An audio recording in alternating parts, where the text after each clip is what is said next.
they started making noise. So everybody, let's join Jesse Arnold and his buddy Curtis Akerman. Because when indulging in fine geekery, it's always best to bring a friend or two.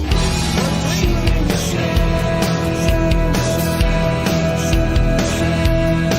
everybody loves shooting the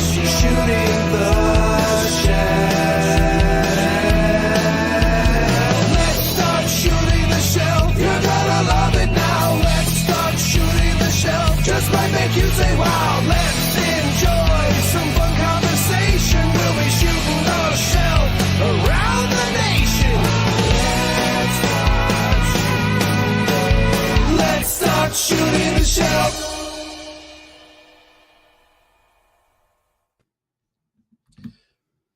Good morning, everyone. Welcome back to Shooting the Shelf. I think my microphone and camera and Wi-Fi are working correctly at this point. It's good to be back. Curtis, Howdy. Are you still doing the party in the back, or are you just? It's growing. Yeah. Okay. Yeah, it's growing. So we're short on the side. You just look really yeah, it's business in the front. coiffed today. Yeah. It's business in the front, but nice. the party's coming in. So it's not As all the long way as you here. maintain that, Trevor will be very happy to kiss your cheeks come November. Oh yeah. I got that nice smooth landing spot so that we can have one of these. Okay. There you go. Yeah. All right. Well, hey, it is Sunday night, July 6th, season 4, episode 26, aka 156, because we count all of them of the show. We've got a very special guest coming on tonight, Curtis.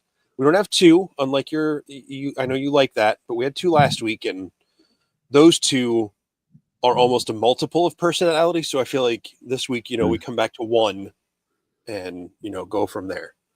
Yeah, but it's one person that has kind of multiple roles within the place. Many hats, if you will. Yes. Yeah. Yes. So yeah, we're going to count it as two. But before that, all right, let's shout out the chat. Does that sound good? Hey, chat. Yeah, exactly. I'll even do it individually as well.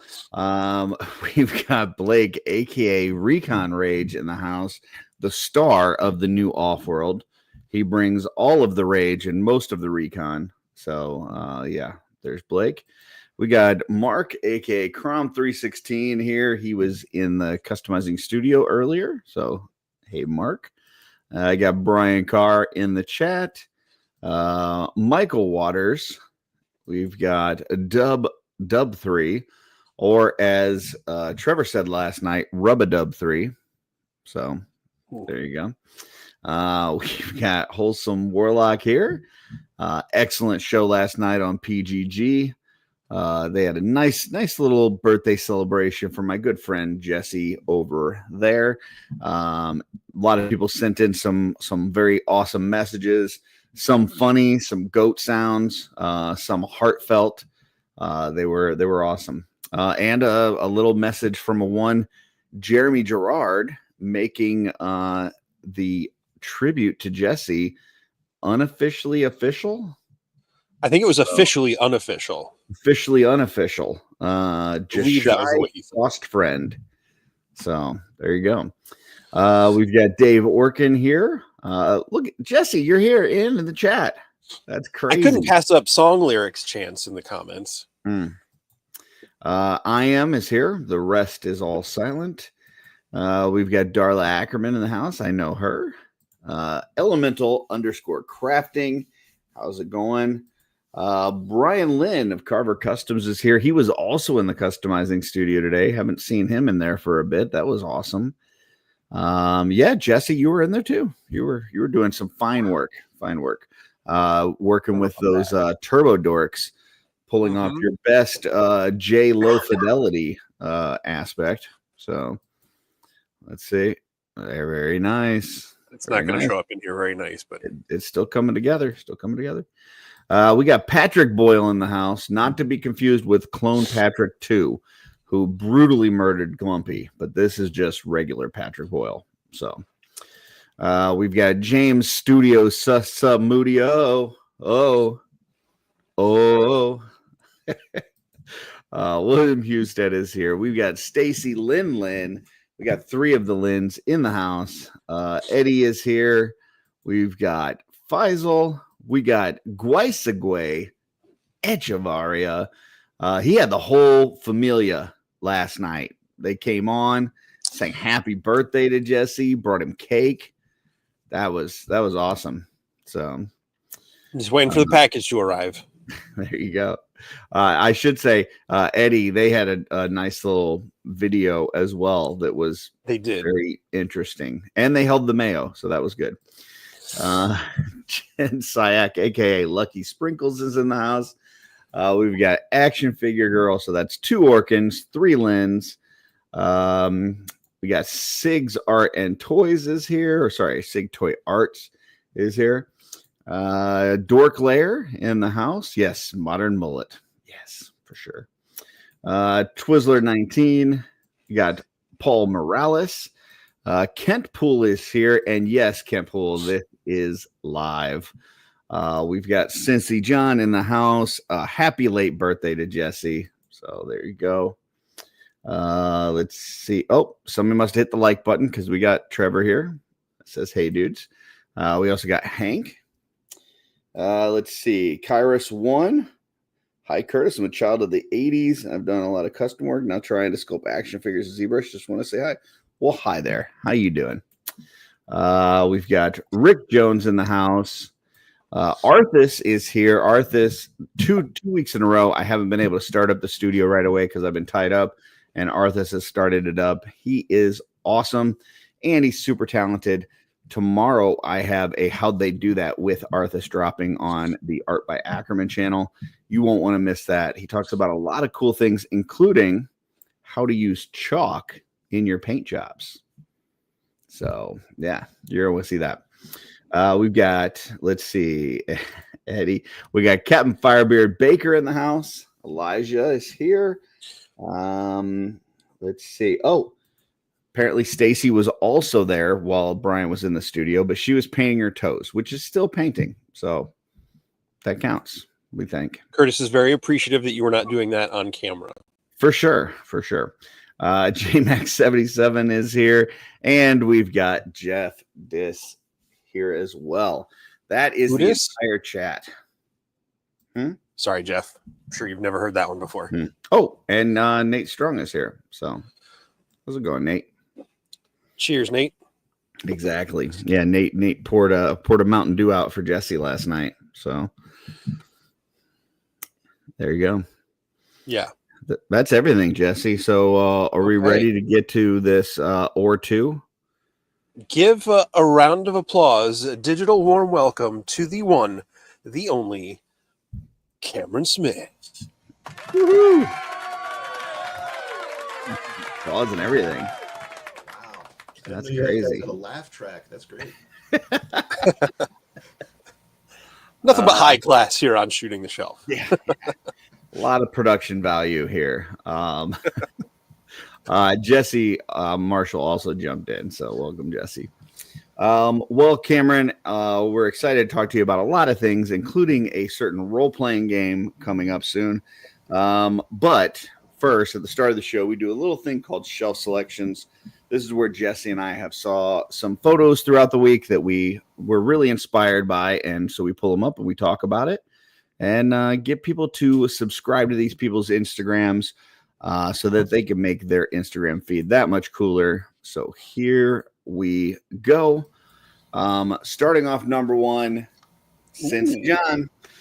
We just mentioned him in the chat earlier. I know Jesse and I talked last week. There's a couple folks that were, maybe a little disappointed they hadn't get picked. And that doesn't mean that if you show disappointment, we're going to pick one of your picks, but does mean that we're typically going to at least kind of go back through your Instagram and see if something strikes us.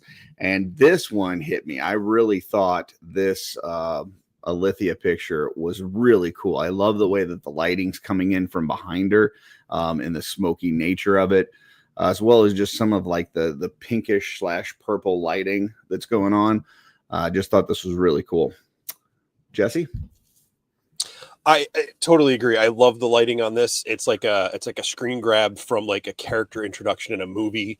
Like she's just coming into the screen for the first time, out of the brightly lit backdrop, and we're starting to see her face and features for the first time. This is really cool. Cameron, any thoughts on this one? Yeah, I like that the silhouette is really prominent, but you don't lose that detail up front. And the color palette here is really interesting because you get that kind of red arch behind her and something out of focus, but looking kind of gold in the foreground. So you take a figure that's really a cool palette with that white skin and those really cool purples, and kind of warm it up with the reds and golds in there. It's a different look for her. Yeah, very cool. Oh yeah, I could see that being something from like an Anne Rice book. Next one is one of Jesse's. I apologize. Hold on. Let me blow my screen up. I can't read the name. This is Black Lantern. It looks like Black Lantern with no E. Lantrn. Saw this. I think this is one of those combatants, the Zexray or Zesray figures, but they've got her all dressed up like in like Mexican clothes. I think that's what they're going for with the paper. It reminds me of a scene out of Coco or Encanto, which I know was I believe Colombia. But I just thought I love the colors.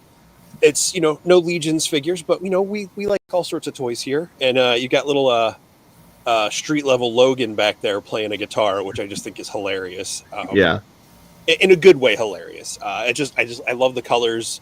The soft goods are great. It just struck me as really different, and I really liked it. Yeah, a lot of times those Zesray or X-Ray or Z-Ray or whatever you want to call them figures, the females, I see a lot of people taking the clothes off. This is one where they're putting them on, and I like it. It came out really nice. Soft goods look great on it. And yeah, just kind of using a blurry, Logan in the background playing guitar is pretty smart. I like the way the colors and everything with the building and the, just kind of the decorations and everything. Everything just looks creates that one vibe that you're looking for. So it's pretty cool. Cameron? I dig the fact that there's nothing like overtly heroic going on here. It's just a really pleasantly mundane scene of a woman carrying a basket of flowers, and the composition works really well. And it's something that I don't often see with action figures. Is something as kind of peaceful as this. There's not a weapon in sight. It's just really nice. I like it. Very cool. I do have to correct myself because I was looking at a smaller image. It's not a Mythic Legions part, at least not yet. But she does have. It's the basket that comes with Bastet from. I was wondering that. Yeah, they just put some flowers in it. Yes. Yeah. Yeah, that's cool. I thought that might be it, but I didn't want to. I don't know. I was questioning myself.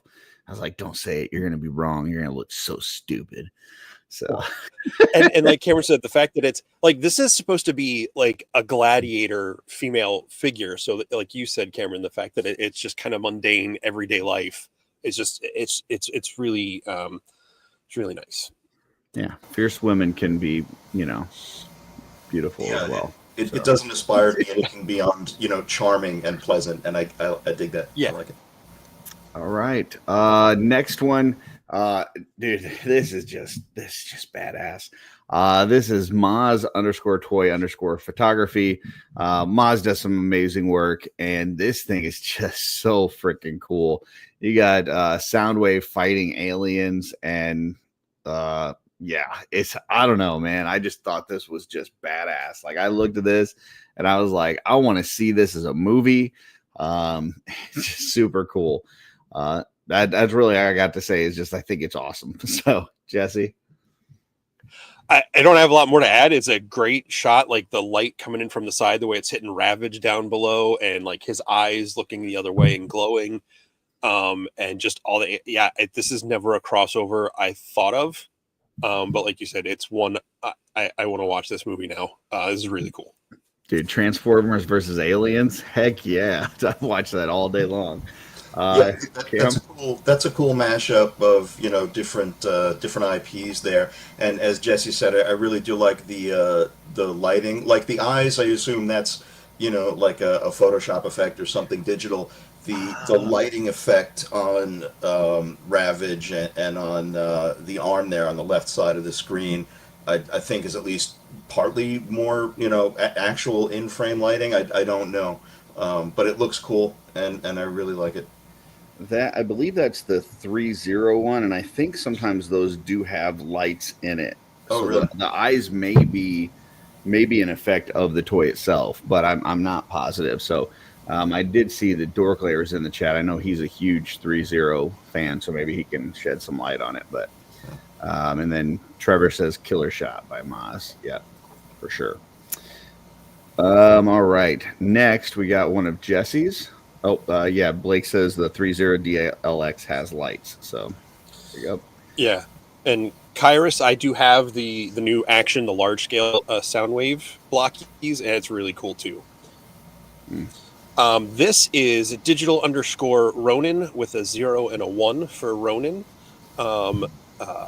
This is I'm not sure which Hellboy it is, but he's lifting up a Mjolnir, and I just with the effects and the pose, it's again not a crossover I thought of, but I think Hellboy would be able to lift a hammer at different points in his life. Yeah, great shot.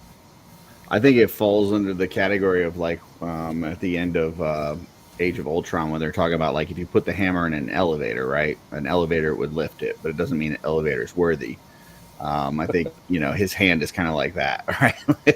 So no, I think this is really cool. I love the effects that they got in here. The shot is super cool, and it's once again not a crossover or just a use of two properties that I would have thought to put together. So Cameron? Yeah. And visually just simple and effective. One character, nice action pose, nice background. The colors all work. Very nice.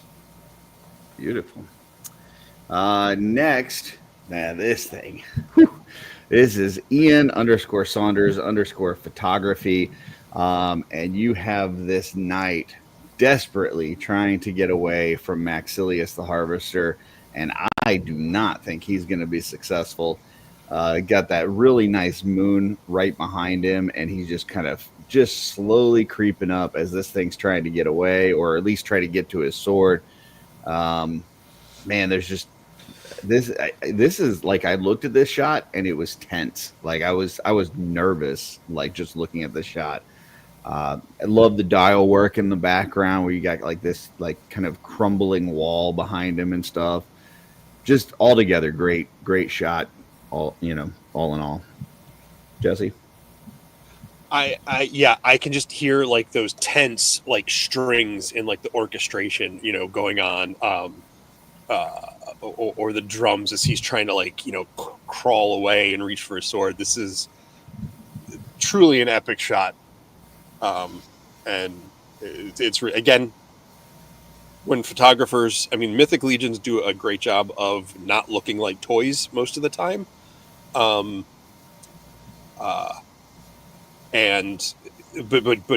making it look like something that's real and actually happening is something that adds to the skill of the photographer as well. So very cool. Cameron? Yeah, for what's a still shot, there's a lot of action, a lot of narrative going on here. I love when you can get a whole story out of just some visual cues, and I really like that. I feel like I've seen something in a similar pose with this knight before. I think there's some other shots that I've seen where he's kind of got that hand outstretched, but it works really well, and really works with the overall composition of the shot. As you can probably tell from my comments, color and composition are some of my favorite things to focus on, especially with like a 2D artwork. So yeah, absolutely. And I love how they've kind of incorporated some of the story of like Maxilius the Harvester in this. Like, you know, if you read his bio and then you saw this picture, you'd be like, "Yep, that's what I get from reading his bio." So, just really cool how they've brought that to life. Next one's one of Jesse's. Again, another super colorful one from Kevin, our buddy Kevin M. Boots 77. If you are not following his page, you definitely need to be over there. But I saw this. I just love the colors on the custom and mixed with the flowers. It's so vibrant, and it just really struck me, and I just thought it was really cool. Did it say? Do you remember if he did this custom or if he picked it up from somebody or I didn't read it. He's in the chat, so Kevin, if you can, it's an amazing custom. I love the way that it came out, and then putting it in a shot like this where you've also got those flowers with a very similar color scheme. It's just really well done. I love the mix of the custom and the scenery for the shot. Yeah, it's really beautiful. I know Kevin was, he was kind of quiet there for a little bit. I think he was taking a little bit of a break, but then he's coming back with a force because this shot is fantastic. So, Zombie did the head and he did the rest. That's cool. I mean, I love the way that armor looks in the. I wouldn't have thought to do that the torso in yellow, but it looks great. So, the immediate image I got was Ophelia from Hamlet. There's something about that and the way it's presented that I really kind of like that. I don't know if there's any visual cues in the photo, but I definitely get the impression we're looking down from above, that she's not, up elevated or anything. So, yeah, I really like it. As you said, colorful, good customization, good composition. It all hangs together really nicely. And then just a nice little touch. He says that it's his daughter's graduation flowers. So that's awesome. That's pretty cool too. So. All right. Next one is one of mine. Now, sorry if this is getting a little old, people. I know I've highlighted this Instagram account now several times over the last few months, but I can't help it. This guy is just so damn talented. This is Tiny Temper 1999, and he's been doing some fantastic paint jobs, and this one is just beautiful. I know this is on the what are they calling that? The Ultimate Hulk body. The Marvel's doing those with the Marvel Legends now. Maxed out. Yeah, and maximum. Yeah, sure. And this head, I love the gums on this. The teeth look like real teeth. Those are real teeth. He killed someone, put their teeth in there.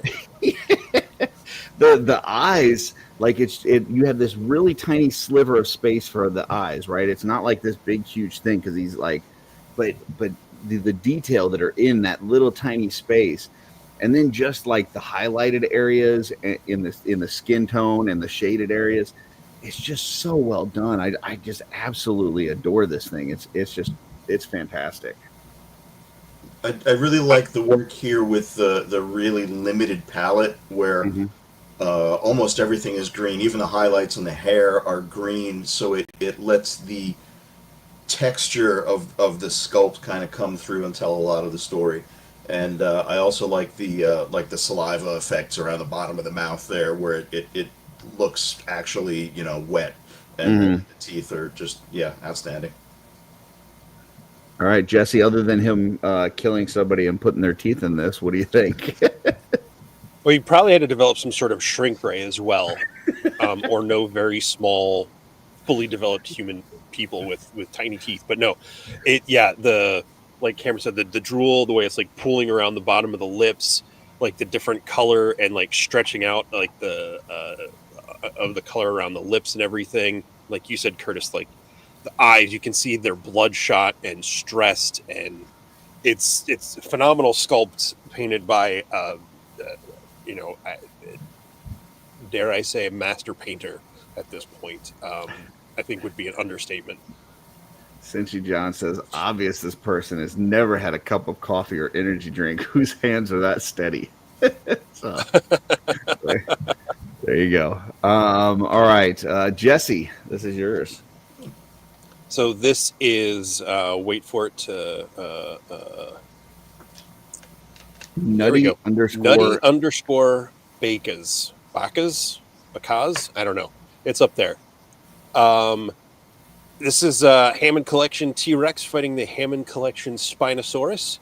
And I just love that, you know, the focus is like all the way on the right, pulling you to the Spinosaurus's face. To where I first looked at this, I didn't know what figures I was looking at because it was on my phone, so it was small. But you know, the texture of the ground and the trees, you know, there's a little branch in front, but with the way the scale and the perspective is, it feels like a big trunk of a tree that's fallen over. I just think it's a lot of fun. It feels gritty and real, and the mist and everything, or the fog, is superb. Very well done. Yeah, I think it really shows how well done these figures are for a retail figure, right? Like in terms of the paint job and stuff. You know, obviously you can see like the articulation and the tail on the T-Rex.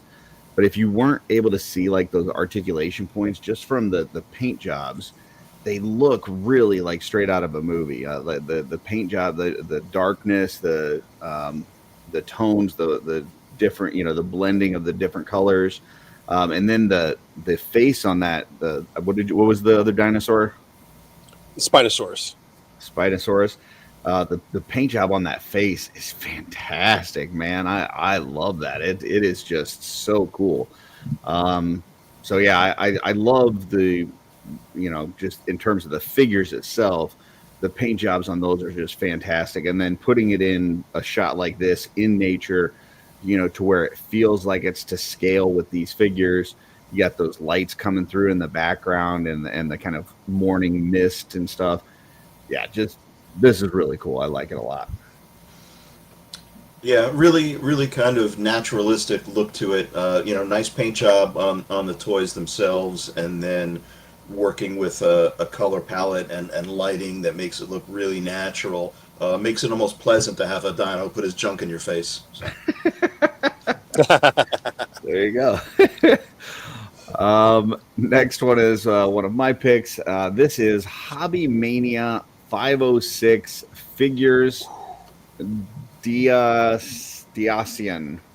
It's a lot going on there, folks. So copy that down and put it in there. And you know, I've seen this figure a lot over the last couple of years, but never quite so cool as this. Like, this is probably the coolest that I've seen this figure. He's done this like whole setup with, you know, it looks like maybe cotton balls and, you know, some sort of background and some sheets. And then you've got like one of the NECA cityscapes there, so that it looks like he's coming through like this portal in space to be where he is. And, you know, you even got like the little dumpster in the background and stuff. I just thought this was really neat setup. I don't imagine he did this just for a photo. I'm guessing this is like the setup in his house. And it's like, how cool would that be to just walk by that on a regular basis and see this, you know, kind of in a corner of your room. So, yeah, I just thought this was really cool. Jesse? It's epic. I wouldn't be able to have this in my house or apartment. First of all, space, but second of all, every time I walk by, if the light was just right, I'd like freak out and think someone was coming at me. And probably knock everything over. But yeah, no, this is so cool. The portal to where you see like space behind him and the lights in there is really a really cool effect. Yeah, I would love to see this tricked out with all the characters coming at him. This is really cool. Cameron? Yeah, this is one I'd like to see in person, because I feel like being able to see this in 3 dimensions, you get a much better feel for how Galactus is coming out of that portal and stuff. And, you know, you get the effect in the photo, but yeah, I want to see the actual diorama and appreciate the, you know, the depth of it as well, and some of the dynamic lighting and stuff. That's cool. I did want to pull this up from Bobachuck. He was talking about that Hulk when he says, how does that Hulk have nicer teeth than me? I think it's the gamma radiation. I think it kills any kind of plaque and probably brightens, does a little whitening on the teeth. Well, he regenerates to a level 2, right? So there you go. All right, I believe. Let me see. I think we've got one more. This is from some up-and-coming photographer. I believe that the Horsemen have taken a chance on and said, "Hey, we'll let this guy." Hold on. Yeah. Don't glare with the gamma radiation. There you go. I mean, this is Trevor's work, and I had to pull these two up because last night on PGG we got the unofficial, unofficial. We're not sure what it is.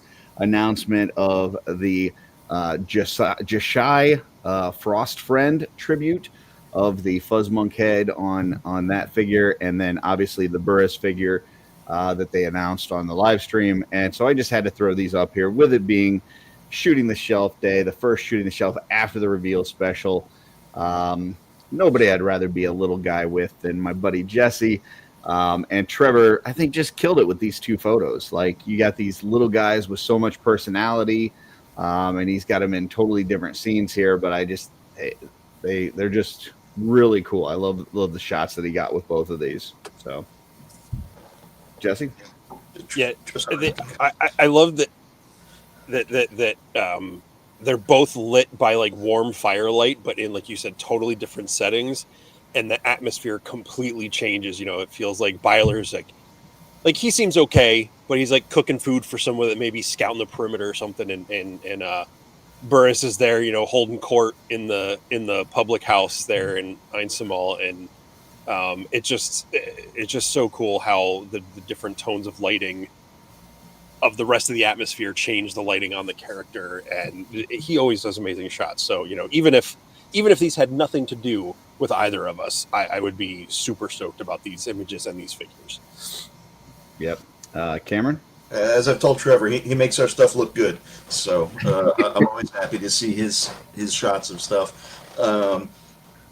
Sherry painted the Vulpine. I did the gnome. But again, when I see it on my desk, it's in very flat, daylight bulb lighting, so I can get a good look at the actual colors and stuff. But once we see it kind of in these, environment shots with a little more flair on it there, I'm always excited to see what the toys look like, and this really brings them to life.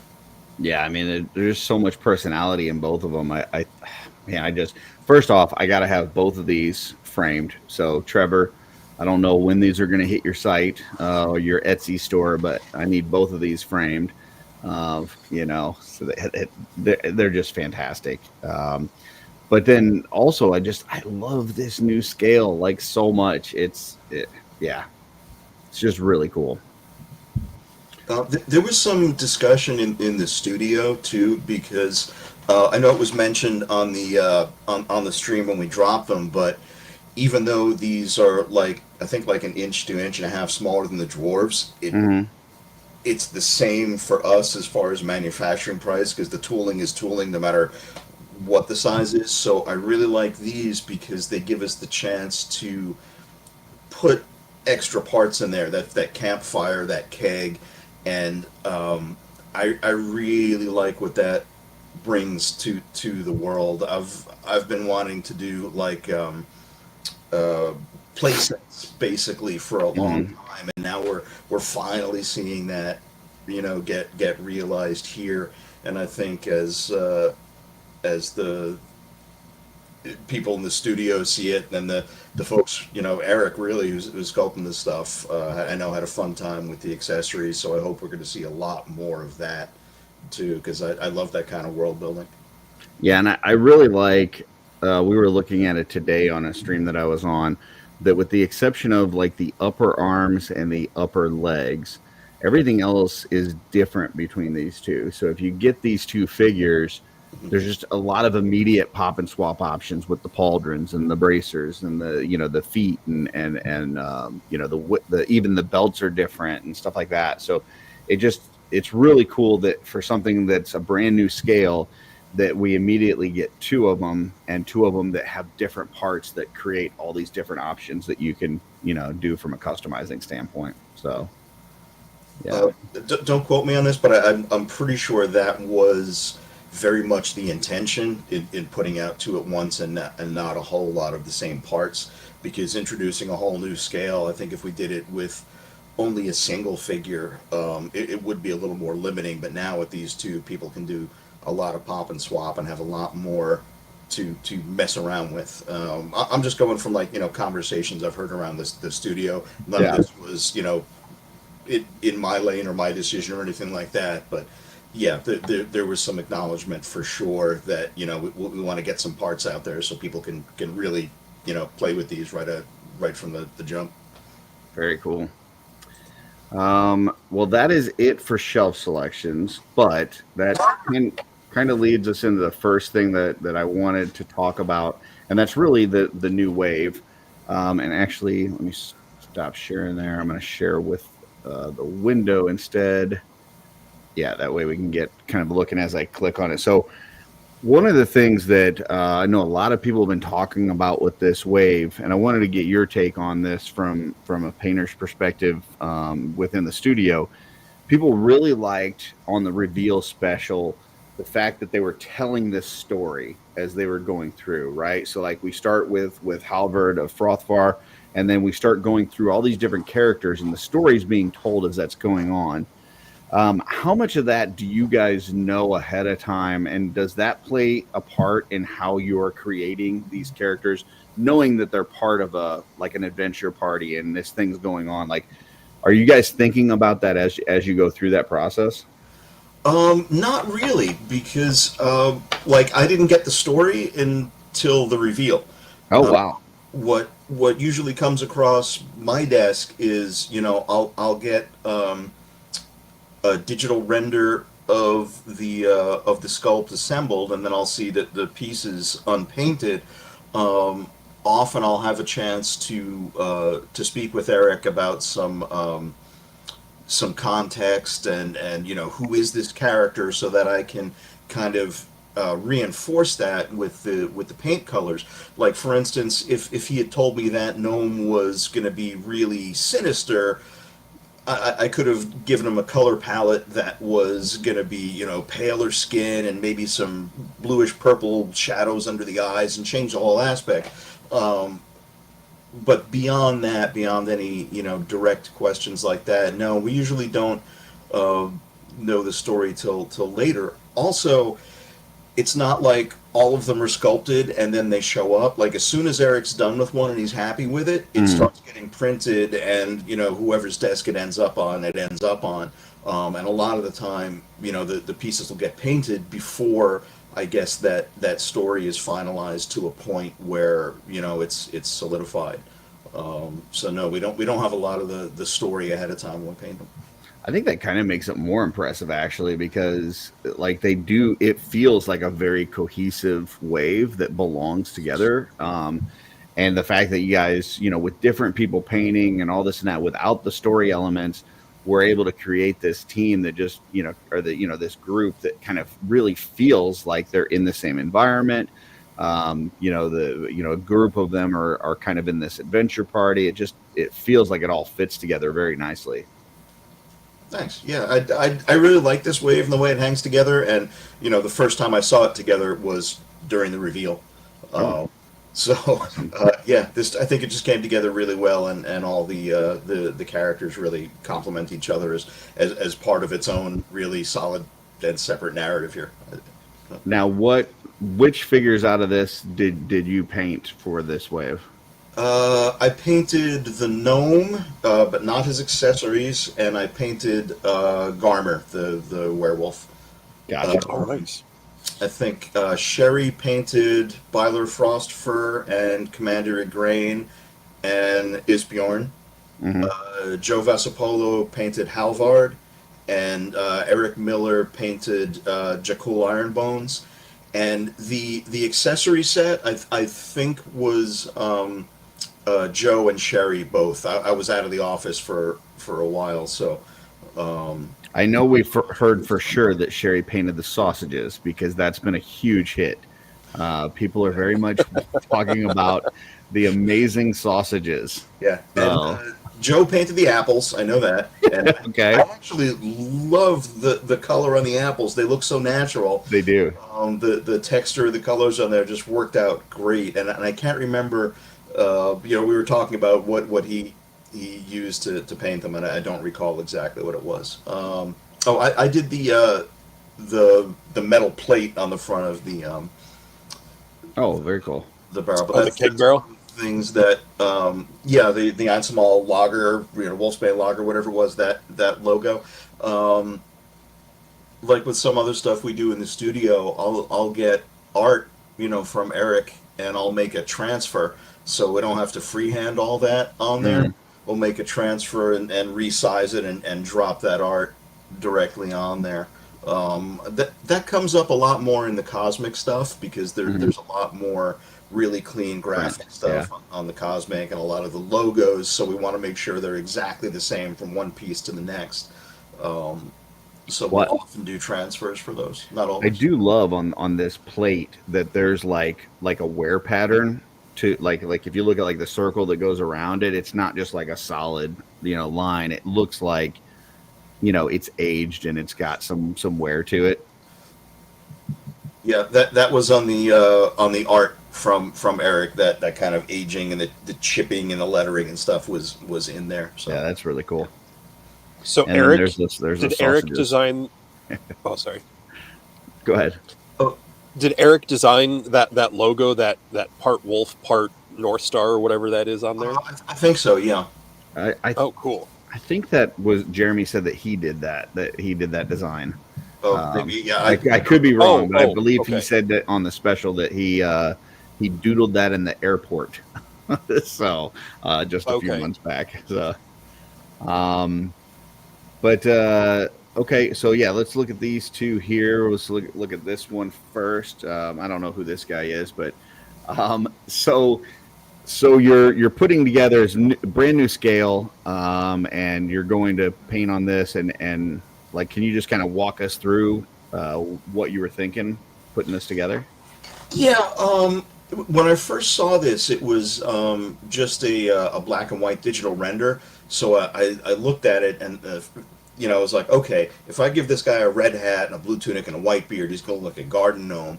So Eric wasn't in the studio that day, so I messaged him and I was like, is that what you want on this guy? Do you want, that garden gnome kind of look, or do you want something more weird and exotic, like, blah, blah, blah? And I gave him some other, color schemes and stuff that I was interested in. And he was like, no, for this first time out with this scale and a first gnome, he's like, I think people are really going to dig, that kind of classic gnome coloration.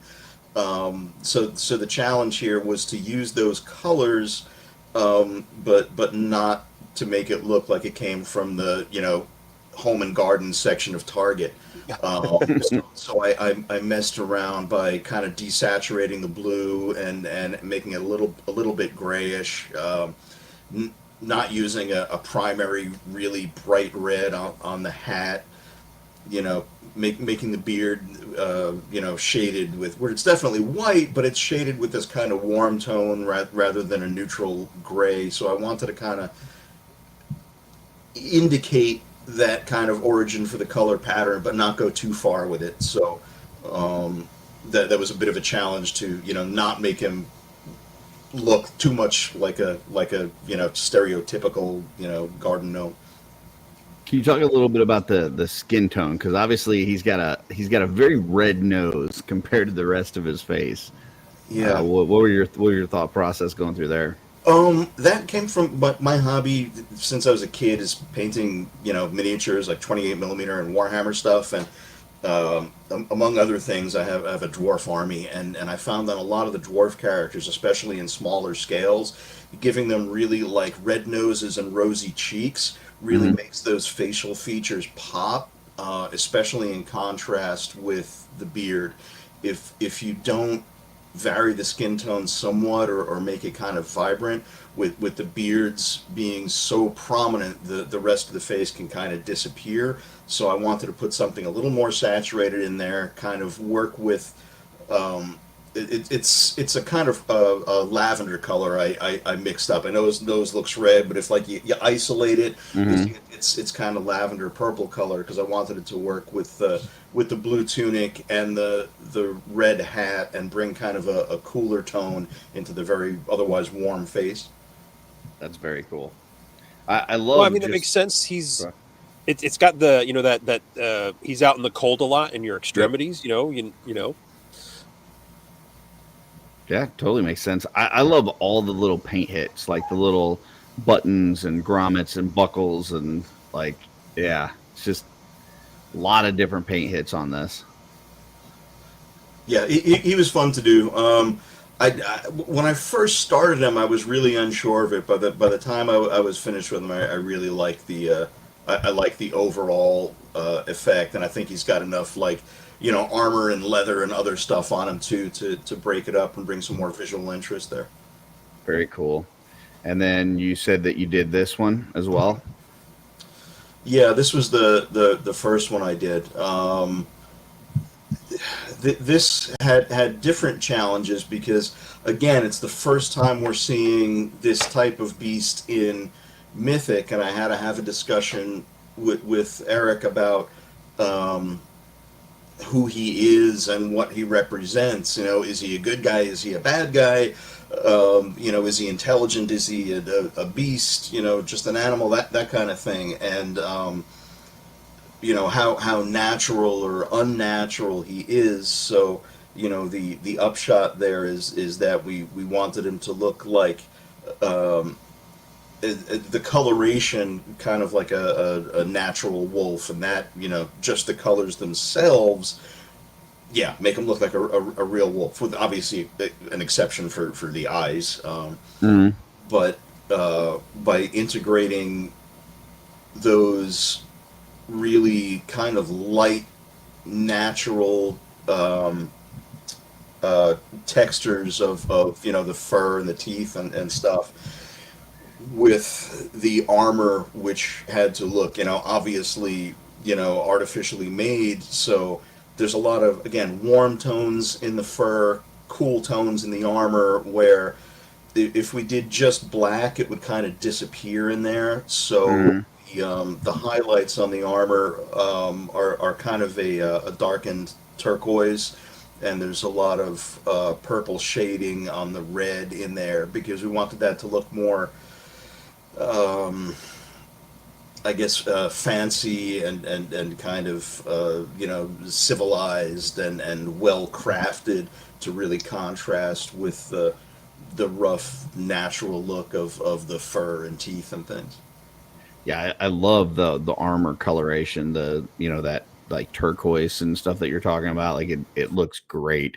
I also like the fact that it's a very clean, crisp look, but at the same time, like it's you know, you've got some spots where it's cut up. It's got, you know, different lengths of chain. It's got, you know, the kind of the chainmail coming up from the underneath the pauldron is a little bit different on each side, as far as, you know, just kind of tattered. So it's got a worn look, but at the same time, it creates this very nice, clean aesthetic. So yeah, it's just, I really enjoy this. Yeah, I really like this guy a lot. It was fun to work on, and you know, fun to come up with a color palette and see how it you know, told the story that we want to tell.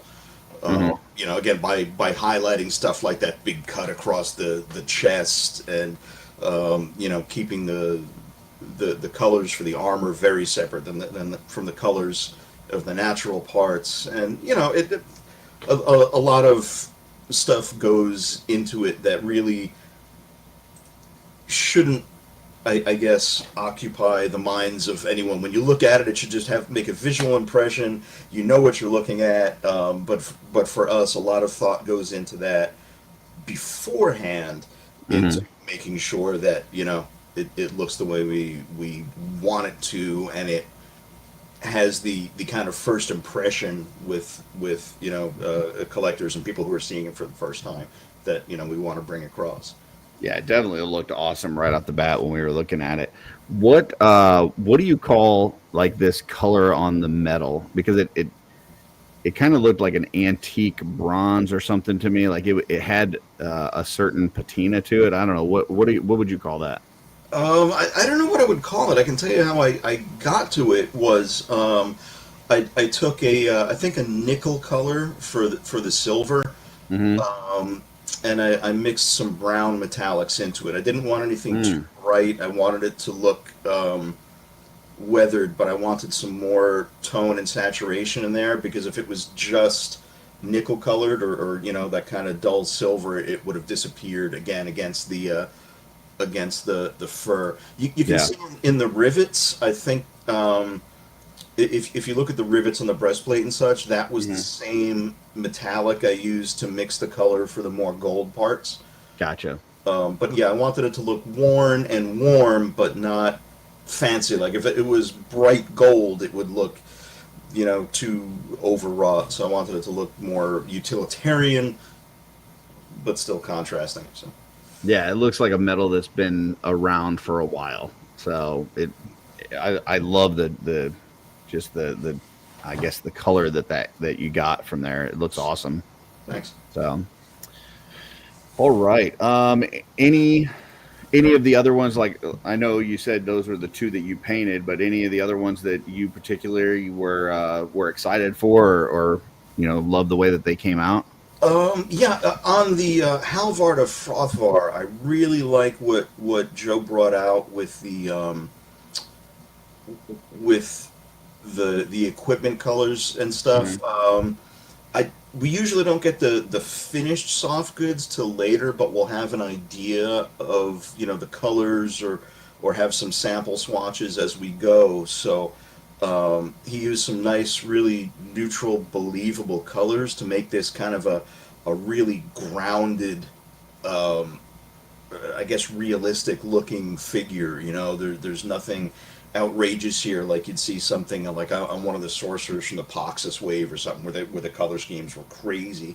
This is a really nice grounded color scheme, and the shield is the one point I think where he put in a much brighter color there that kind of makes it pop. But again, the weathering fits right in with everything, and I like the kind of gritty, natural feel of this dude. I did have a couple comments wanted to pull up here. Steph saying, enjoy that you didn't need to go gory and bloody like the 90s, but standalone is clean and menacing. And then Nate said on that wolf one, he says, it looks great, Cam. I got one of my I'm not interested in Legion's friends to make his first pre-order. Cool. So, there you go. Awesome. Yeah, with the overall aesthetic, it's been established. Like, it was established long before I got here. I've been with the studio about 5.5 years. But Mythic Legions has existed much longer than that and had a definite aesthetic. So the first Mythic wave I worked heavily on was Poxus. And I had a lot of conversations, mostly with Eric, about, okay, well, here's magic, and what does magic look like? And here's this disease. How kind of gory or unpleasant and vivid do you want this? And I gave him some color samples, and just like some of the color samples for things like Phlogius, the horse, were just too visceral, man. It looked too much. It's like too gory, too convincingly diseased. That's not what Mythic's aesthetic is. That's why we went with that more bright, unnatural green, where it still looks like rot and disease, but it's not disgusting. So to what Steph said, that we don't use a lot of that gore, it's not really the aesthetic. I mean, if customizers want to do that kind of stuff, that's awesome. I love seeing it, but for the official, this is what Mythic looks like, I think, as well as the the sculpting styles and those kind of aesthetics, there's a lot of the level of realism we're shooting for, that we really want, is very very much a conscious decision, and we're very aware of how realistic or gritty or fanciful or stuff we want it to read. Well, I think it was one of those things that we weren't really sure what to expect, because that initial teaser that came out had like the sign with the blood dripping on it and stuff. And then, and as they tell the story, it does tell this kind of scary, kind of gruesome story, but the figures still have this more clean aesthetic to them. I don't know that you have to do that in the toys to still get that same kind of tension and vibe in the bio kind of thing. Yeah. The other thing is, it's particularly difficult to make some of that gore and weathering effects look convincing. If you've ever tried to customize, blood on a weapon, that's not easy. So it's not that it's like, oh, it's too hard, we can't do that, but there's plenty of examples of attempts at that just don't work quite right. If you can get it, it looks great. But again, that's a kind of visceral look that we're not really going for, Gotcha. And like if you do paint the gore and the stuff onto characters, especially if it's not like a monster or a gross creature, then that character is forever locked in the original production as being in that specific moment, as opposed to in any environment. Right. So like if you did the werewolf and it's like all cut up and bloody, like it and blood dripping off its claws, I think it's always only going to be cut up and bloody, when for people who aren't customizers. And as many customizers there are, not everybody does that. Like most people don't do the customizing. And then you're stuck with that, because I remember back in the day McFarlane did their version of the Universal Monsters, and there were the alternate versions that had the bloody effects on them. They were like the Chase or the Harder to Find or whatever. And I was in my 20s and I was like, oh, the bloody ones are kind of cool. And then I'd look at them, I'm like, it's a little too far. Like, for as extreme as those figures look, the blood was just enough of a step too far that I'm like, my mom won't ever come into my room if those toys are out. Yeah. There's also some painting techniques that look fantastic but don't really work for a toy. Like I know two of the techniques I see a lot in miniatures gaming are the OSL, the object source lighting. So if somebody's holding a torch or a lantern, or they have a glowing sword or something, you'll see that light reflect on them. And I'll also see what they call the NMM, the non-metal metallics or non-metallic metals, where, like, if I'm painting a silver sword, I'm not actually using silver, I'm using grays and blues and whites and stuff to paint the reflections on. Those are great. They're difficult techniques, and when you do them right, they look fantastic. They don't really work for the toys, though, because, like, that object source lighting only works in a single pose. If the light is coming from this direction and that's where he's holding the sword, it works. But with a toy, it has to work from all angles and in any pose, so that doing stuff like the lighting or directional shading or stuff like that isn't really appropriate unless you want that toy in that one pose and only that pose all the time. Much better for like a miniature that's always in that pose, or a statue or something like that. Right. I did want to bring up one more thing from this. It looks funny.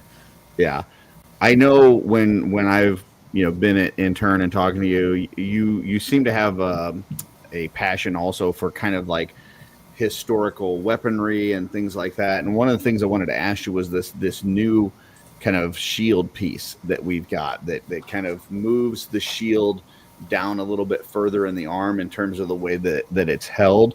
And what you think about this, this change on here, and just get your thoughts.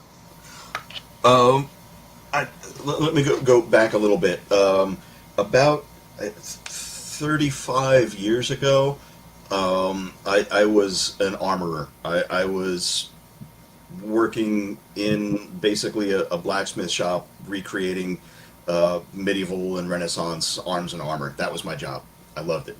More recently, I was a history professor specializing in medieval history. So I've got a pretty good working knowledge of arms and armor, and I love the historical stuff. Um, when it comes to working with the toys, I try not to be pedantic about, well, this isn't what a real sword. No, is it cool? Yes, then that's all that matters. It's cool. So when I look at the new, yeah, yeah, I try hard not to be that guy. I love seeing the historical influences and stuff. That new helmet with the chain Aventown stuff looks great. Yeah. I love that center grip wooden shield. It's really nice. When I look at the new shield grip, Hmm. from like a historical accuracy point of view, not at all. But it's really cool for the toy. It gives a much different way for the shield to rest on the toy, and I think it rests closer to the forearm than it does with the traditional L-shaped handle we have on there. Hmm. Uh, so I think it's a really good look. As far as, is that how these shields were held? Not at all. Yeah. To be that guy for a minute, the reason you have those metal bosses on the front and they're domed is because there was a hole cut in the wood and there was a wooden or metal handle there that you would grip in the center, so that dome was actually to protect your hand as it projected from the forward of where the shield was. So it's not at all how this kind of shield would have been held, but that's not important. As it turns out, most Vikings also weren't 6 inches tall, so the accuracy What? is not important. Does it look cool in the toy? Yeah, absolutely. I love it. Now, what about some of the weaponry? Because I've noticed kind of a change over the last, call it year or so, where a lot of the weaponry feels like it is not as oversized. It's more, I guess, realistic in terms of the size of the figure versus the weapon, and you kind of see that with this axe here, where it just feels a lot, I don't know, more realistic than some of the ones that we've seen previously, like early on in the line. What do you think about this, like the new kind of weaponry that we're seeing? Um, Part of this, I mean, I love the weapons. I love the variety, and again, I think they work great for the toys.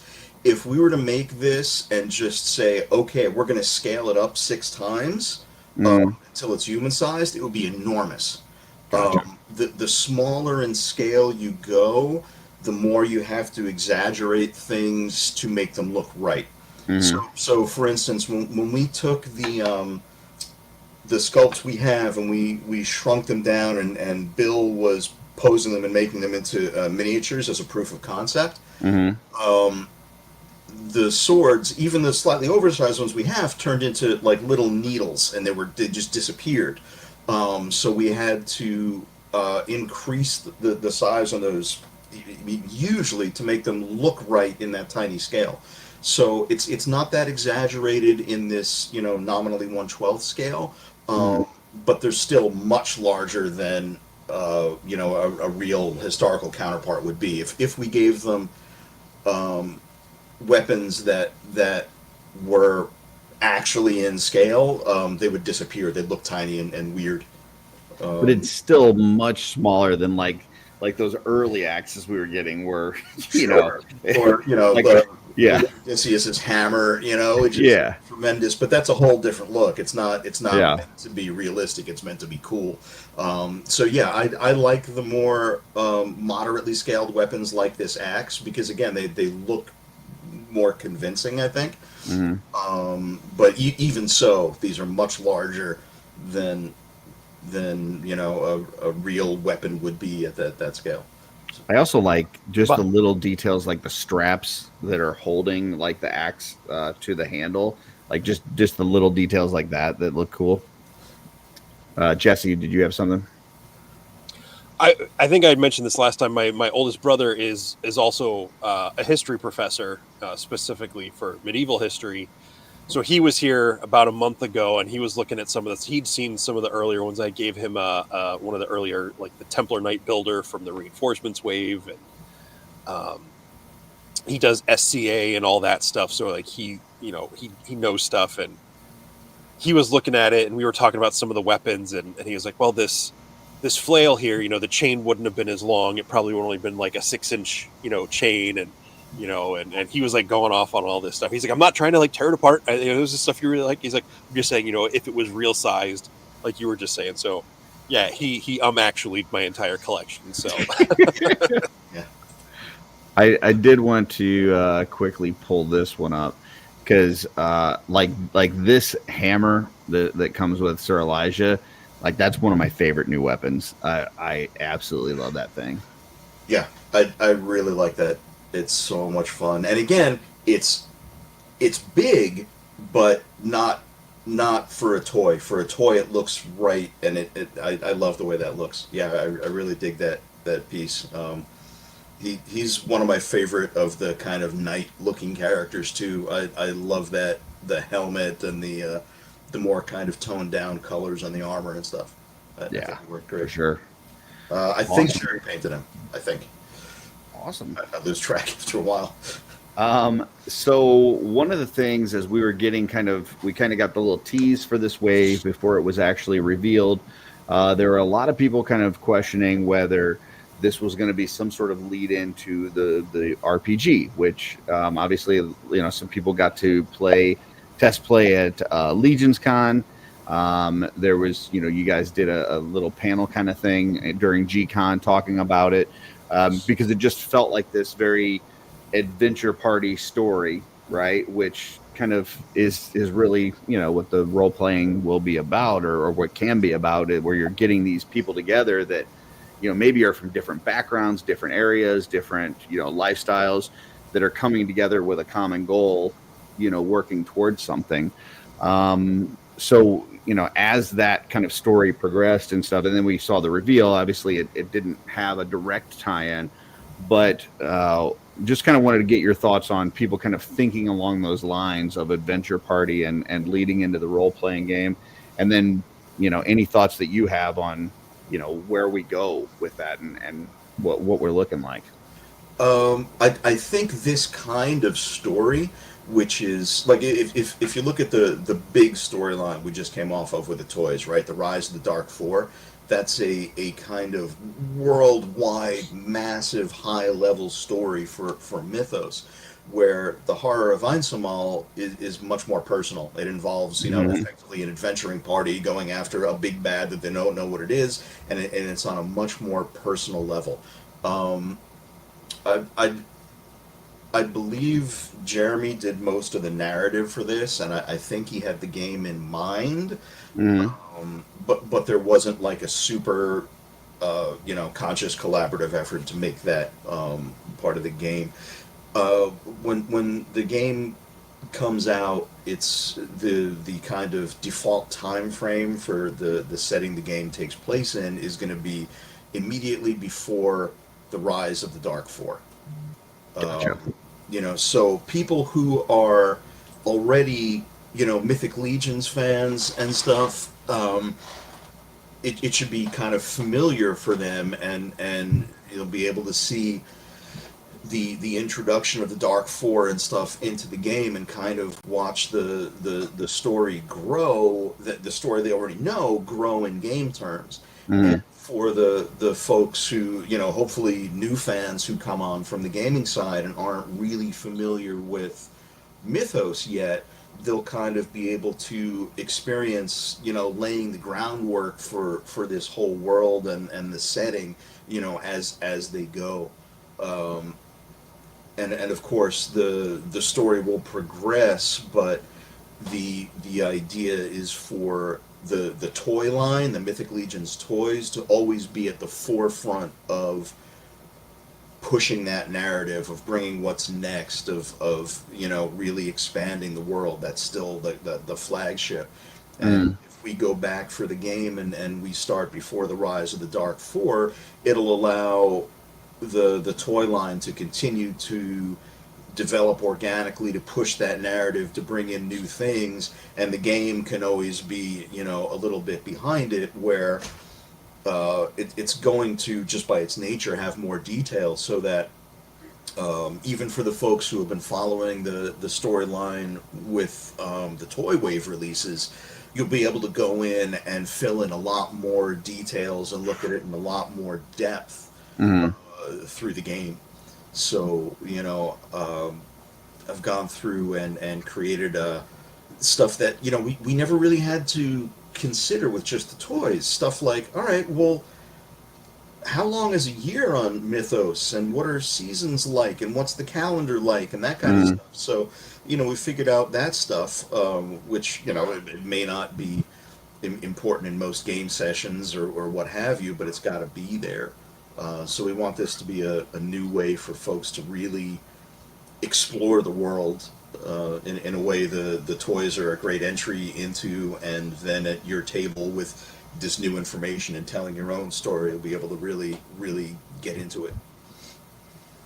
I know Curtis likes to talk about big calendar and different things with other people, but the fact that you're going to be defining all of those things, like what's a year like, what are the seasons like, that has me super excited. Curtis and anyone can make fun of me as much as you want, but like I'm as excited about learning those things as I am about who survives the war or what Mhm. other types of monsters are out there in the world, or different places and species and races and all this. Is like, what do the weekdays look like? What are the months? Mhm. How many moons are there? All that sort of, like that kind of, like, just the stuff that helps me get immersed, even without the gameplay aspect of it. For being a player or a DM, just like in my mind, the more little details like I have that I can fill in there and reference, just really, really, really gets me excited. And Well, apparently Patrick too. I really like in this world. I mean, we're so used to, like, something happens in our world today, like, it immediately, right? Like, it's on the internet and everywhere. But like, you think back to a time where these stories were told, like they were passed on for generations, or they went from one town to another, and you hear it. Maybe some of the details change a little bit and stuff. And there's like these big stories, kind of like what you're talking about with like the Dark Four and stuff. And then there's these smaller things, like we just got this, Horror of Isomol. That may be something that doesn't reach all the areas of Mythos as far as that story goes. But when people do hear it, they're like, wait, what happened? And there was a wolf? Like, this is crazy, and so kind of being able to play through some of those stories, I think will just be really fun. Like, it doesn't always have to be an end of the world event, right? Like, sometimes it could just be this like smaller thing, but there's still a lot of emotion and engagement and different things going on in it. So I really like that aspect of it. Cool. Yeah, Yeah. that's one of the things I like in like my own, role playing campaigns and stuff is a more, I guess, low fantasy approach where, if someone in the party finds a magic weapon, that's a big deal. It's Hmm. not like, oh, the rogue always has a ring of invisibility, and the paladin's got his holy avenger, and all, there's magic is thick on the ground. I like the a little more, I don't want to say low level, but a little more personal touch to things, so that Hmm. when you find something like a potion of healing, or that potion of invisibility, that's a big deal. Hmm. I like keeping magical, and those high level things super impressive when they do happen. Well, and I think one of the things I was really impressed with on this wave was the fact that it wasn't so faction based, right? Like, there's a lot of within the storyline of Mythos that we've seen so far, like, you're pretty much sandboxed into this faction for the most part, right? Like, you do have a couple of these, like House of Noble Bear, and you've got Red Star, where you've got some more different races mixed in and different things like that. But for the most part, like, you kind of stay along your faction lines. And as it goes into a role playing game, and people aren't necessarily going to just create one role playing group that's all from Etheron or from whatever. So then you got to figure, okay, what is the event that is causing people from different areas to come together, and what does that look like? So I'm sure, as you guys are putting this together and getting ready for this, you're thinking of storylines or narratives that would then allow people to kind of group together, even though they might normally not, based on where they're at. Does that make sense? Yeah, no, absolutely. This is in like game design terms, what you're talking about is the core activity. So what's the core activity of the game? So for instance, if you've played D&D since its inception, and it's not always, but the default core activity is you go underground, you kill whatever lives there, and you take their stuff. Right? It's a dungeon crawl. That's what it is. But if you tell that kind of story, well, that's recognizably D&D. But that's not the kind of narrative that we've already established for Mythic Legions through the waves of toys releases and the kind of plot development there. So we're working on making sure that when you're playing the Mythic Legions game, even though it's 5e compatible and using those 5e rules, it feels like Mythic Legions. That the stories you're telling, the characters you're running and adventuring as, really capture the feel of Mythic Legions and help develop it. So. Yeah, and that's why I really liked this wave, because it did feel like that. Like there's something's killing everybody, right? It doesn't, like, it's not saying, oh, you're from this faction, I like you, I'm not going to kill you, and you're from that faction, I'm going to kill you. So it's killing everybody. So then people are like, okay, well, we've got to group together, even if we wouldn't necessarily like each other, even though we normally wouldn't interact, whatever. We got to figure out what this is first of all, and then we need to stop it. And I like that kind of vibe. So, whereas some of the other stories have just been like, this faction hates that faction, and here's 5 guys from this one, here's 5 guys from that one. There you go. That's your wave. I felt like this was really along the lines of what the role-playing game, will be or should be.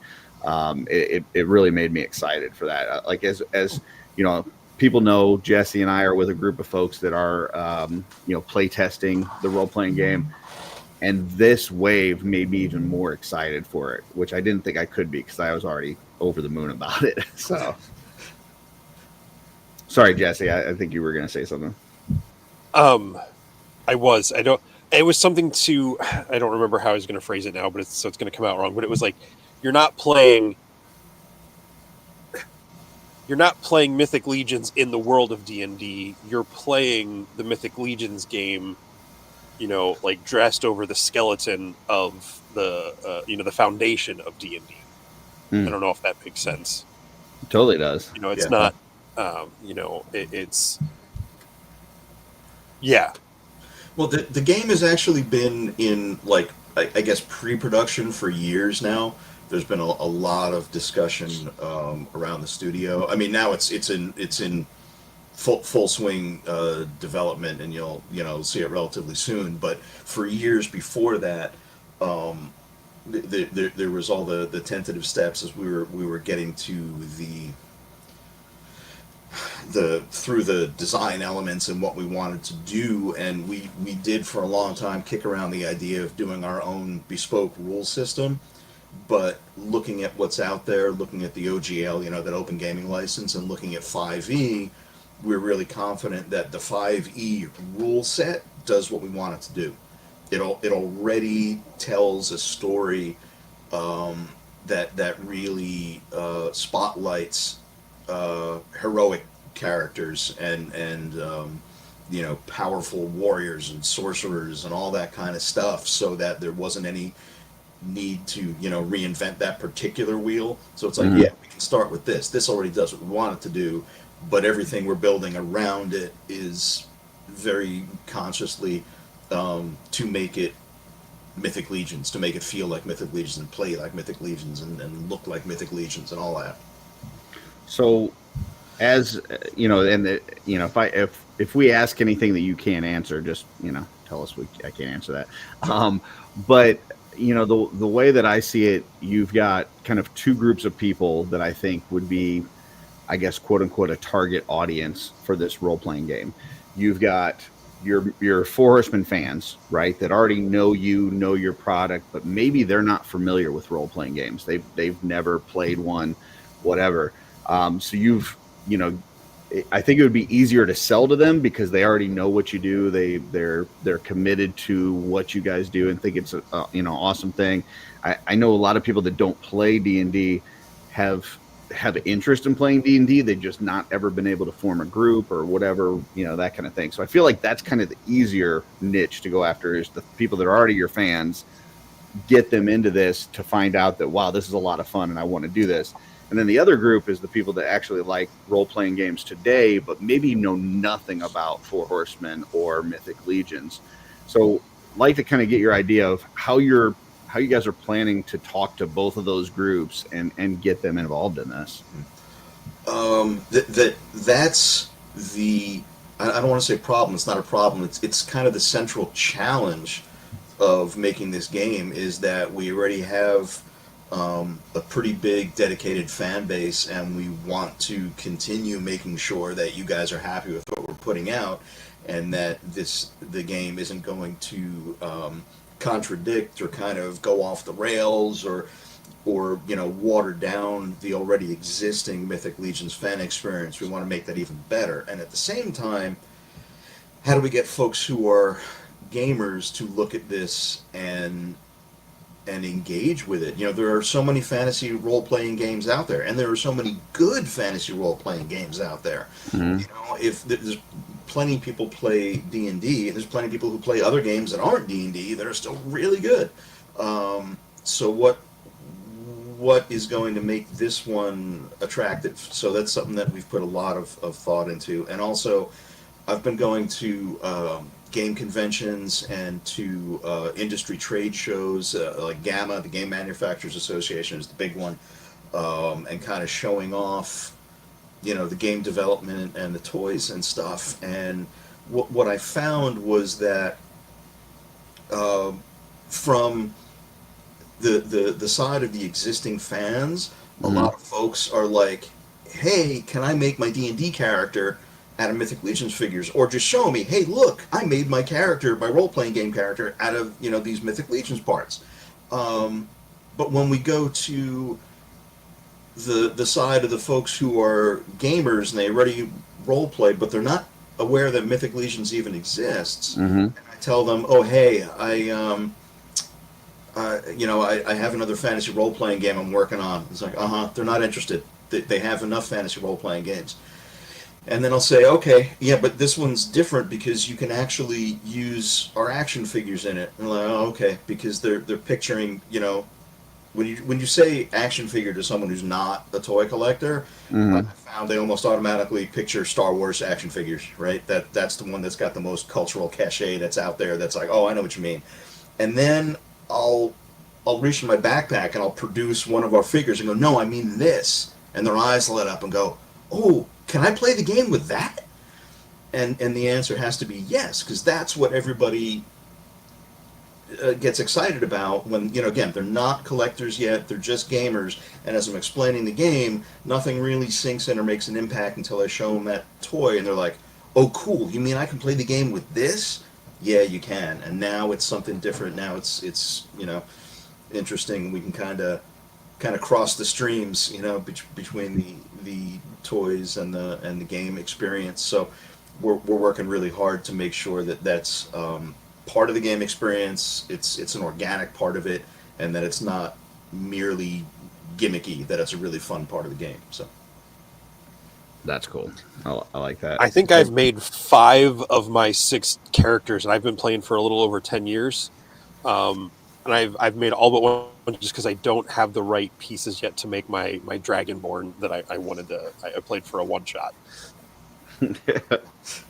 That's super cool.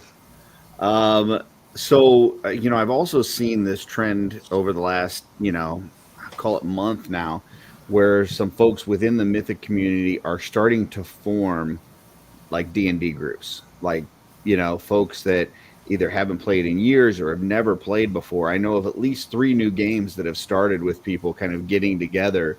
I've only got a very limited experience with D&D, and both of them, one has been through the Legion's Quest game that we're playing on YouTube, and then through the role playing, the test playing that we're doing. Both of those are using Joe Gonzalez as the the DM, and he's great. I mean, super knowledgeable. He's been playing D&D for the last 20 something years. But not everybody's going to have a Joe Gonzalez to run their game. So how, as we get into this, and you've got like you said, this very big fan base that loves Four Horsemen, but maybe they've never played role-playing games. How do you like get people to learn how to play DM that have never done it before to be able to run the game like that? That to me feels like a big challenge, is just having that one person that can actually run it. Yeah, I think that's with role playing games. That's always the biggest challenge in the group, is getting a game master who can run the game. Um, there's a lot of challenges. First of all, it's a skill like anything else, right? There's some people who are going to be good game masters, or some people who aren't cut out for it, or who don't enjoy it. Because remember, the game master's playing and deserves to enjoy the game as well.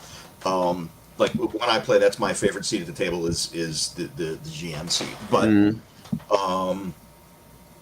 there's always been challenges in role playing games in getting that GM. What I can tell you is that we do have a plan in place to make sure that game masters are out there, game masters are available, and the people who want to game master this can find players, as well as players being able to find GMs. I can't very say nice. more about it now, but it's something that we're really aware of, and that we're working to address. To make that, again, it's not a bug, it's a feature.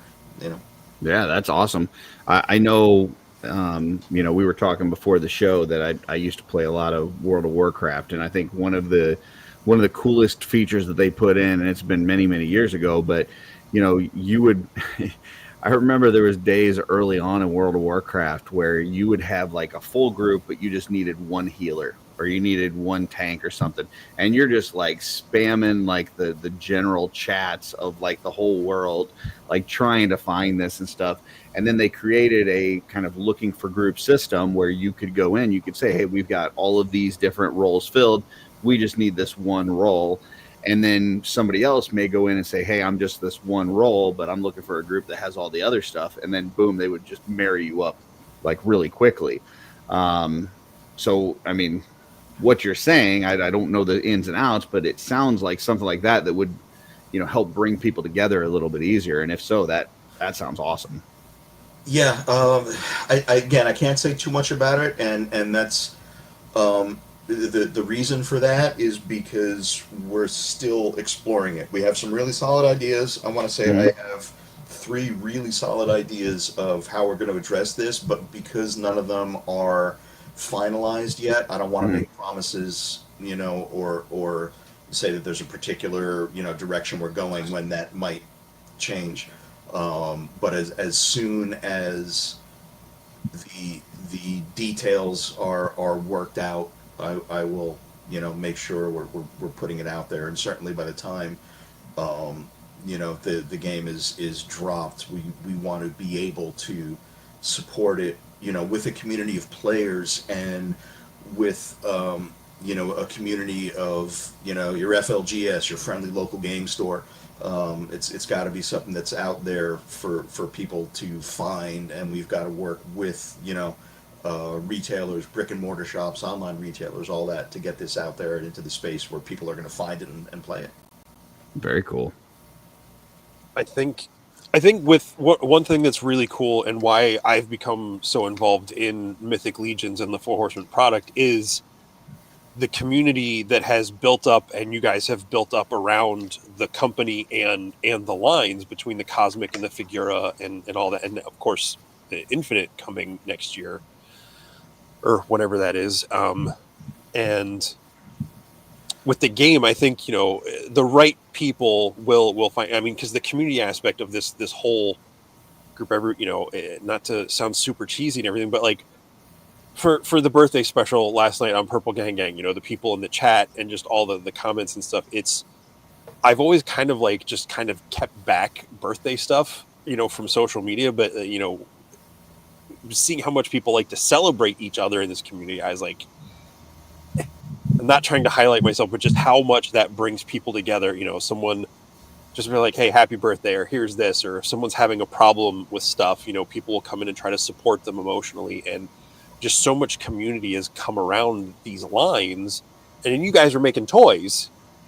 And you know, this community is here. So I think, you know, the right people with whatever you come up with to help facilitate that, there's already a community here that will, the right people I think will step up into places and just help promote that and make the community even bigger with a whole different subsect of community, you know, within the community. Yeah, I'm optimistic. Back when I first started working for the company, which was like January 2020, I was talking to Jim and you know, Jim Preziosi, and he was telling me, oh, our community is the best. You know, he was telling me how much he loves the Mythic Legions fans and everything. And I'm not into the toy side of the hobby as you know, a hobbyist. That's not where I come from. I come from the gaming side of things. So I was unfamiliar with, you know, the Mythic Legions community at that point. And my attitude was, okay, yeah, sure. You know, everybody says our fans are the best, whether it's a sports team or a game company or whatever. So it's like how first shift always thinks they do more work than third shift, and second shift thinks they do more than first shift. And yeah. Yeah. Until I started going to toy shows and Legions cons, and I was like, oh man, this is totally different. Like when I'm at a game con, okay, we have a crowd, or there's your, you know, D&D players, your Warhammer players, your Magic players, whatever, or your collectors of this or that, or your sports fans of this team or that team or anything. It's not the same, you know. There's something. I mean, I'm going to sound like I'm just being, you know, sycophantic here, but there really is something special about the community around Mythic Legions. It's big enough that it's not simply, oh, everybody knows everybody else. Now there's so many people, but when you go to, you know, Legions Con or a show where we're at the genuinely friendly, helpful, creative crowd is just, I've never seen anything else like it. And I know it's going to sound like, oh yeah, I'm saying that because I work for Four Horsemen, but I don't know. I'm sincere, you know, believe me or not, but there it is. Oh, it's totally different. I mean, to Jesse's point, like we were doing that birthday celebration thing for him last night, and I reached out to, you know, the different shows that do their Legion shows and stuff, and was asking if they would do a little video clip and stuff, and only one of them said "F that guy." So that was pretty good. I thought, no, none of them did that. No, everybody was like, absolutely, we love Jesse. But it's just one of those, it's a community that you do see people like rallying around others when they're down, or if you know, whatever, like, you know, I don't know that I've ever been in another toy group where when it's somebody's birthday, somebody will make a post in the Cabal and there's like, you know, a couple hundred responses of wishing them a happy birthday and stuff. Like it's just a little bit different. And I feel like that really works in favor of this kind of thing that we're talking about with the role-playing game. I am just kind of curious on what you think that folks can do. You know, obviously it hasn't kicked off yet. There's not been, you know, any sort of release or Kickstarter or whatever it is that you guys are going to do. What do you feel like people could be doing now in order to prepare for the Mythic Legions role-playing game? Just roll some dice, man. I mean, ultimately, it's a role-playing game like any other. It's inherently an analog activity. Even if you're playing, you know, on a virtual tabletop, a VTT, or over Zoom or something, it's an analog activity where you're rolling dice and you're interacting with other people. It's a collaborative storytelling event. So if you want to get ready for that, play a game, play anything, you know, play D&D with mythic figures, play a science fiction game that's totally, you know, unrelated, whatever it is. You know, if you're having fun in that mode of entertainment, make your character out of parts, whatever it is. You get ready to engage with that in the kind of social way. Yeah, that's it. Roll the dice. That's all you do. Just jump in. I know, especially over the past maybe 10 years or so, there's a lot of people in the game community who historically haven't really been open to new games. So like, no, I play D&D. I dropped my $50 in the player's handbook. I dropped my $20 on my dice. I've spent my money. I play D&D. I'm not going to play, any of these other games. That's kind of been changing over the past maybe 3 or 4 years as people are more willing to pick up new stuff. So I'm hoping it continues with us, and what we put out there is enticing enough to really Jesse just had a bad roll, by the way. I can tell by his face. He got a 3. Yeah. Yeah. But, there's news coming soon. I don't know what I can say and can't say, so I'll err on the side of caution here. But there is news coming soon, and you're going to be able to engage with the role-playing game sooner than you expect, in ways that are hopefully fun, and we'll get those creative juices flowing. Beautiful. Yeah. Twizzler19 here says, I play D&D online tomorrow. Would love to play Mythic game, especially with some of the fine folks in the community. So cool. There you go. The game is close to being done. It's not like it's going to just sit in development hell until we hit it on Kickstarter and then we have to make it. I think by the time it goes to Kickstarter, it'll be pretty well in the bag. So hopefully the time between the end of the Kickstarter and delivery will be shorter than usual. We can get that out there and get people playing. But of course, as soon as more stuff is announced, we'll start putting out some kind of more peeks at it. We'll preview what we can preview. We'll show you what we can show you, and hope to kind of build that excitement. But it's further along than you expect. It's moving really well. So I know you said there. It sounds like there's kind of like some lag time between where we're at in the toy releases versus where we would be in the role playing, kind of a little bit further behind. So it sounds like the story for the toys is really going to be a little bit further ahead. But with the role-playing game, do you expect it to expand some of that lore and some of the different things that are going on that then further than what we know today about Mythos in general? No, the toys are always going to lead, and the game's always going to follow. Mm-hmm. So, for instance, like at last Legion's Con, we teased that image of the map where it's zoomed out, right? Mm-hmm. And you see all these other land masses. Yep. Those will definitely be revealed in the toy line before they come to the game. But for instance, we have that map of Mythos, right? Everybody's seen that mm-hmm. map of that landmass, I don't know, continent, mm-hmm. whatever it is. That's Mythos. So when the game comes out, you'll be able to see more detail on that map. You'll be able to, kind of see zoomed in sections, and it'll fill in details of what the world has already revealed. But we're going to look at on a different, more intimate level, right? Yeah, like a lot closer. On the map where Leandor is. Okay, it's in the northwest, and this is what Leandor looks like. All right, but what does your typical residential settlement there look like? What does a city look like? What does a fortress look like? What does a fortress look like in Leandor versus one in Etheron or Basilia or Arathorn?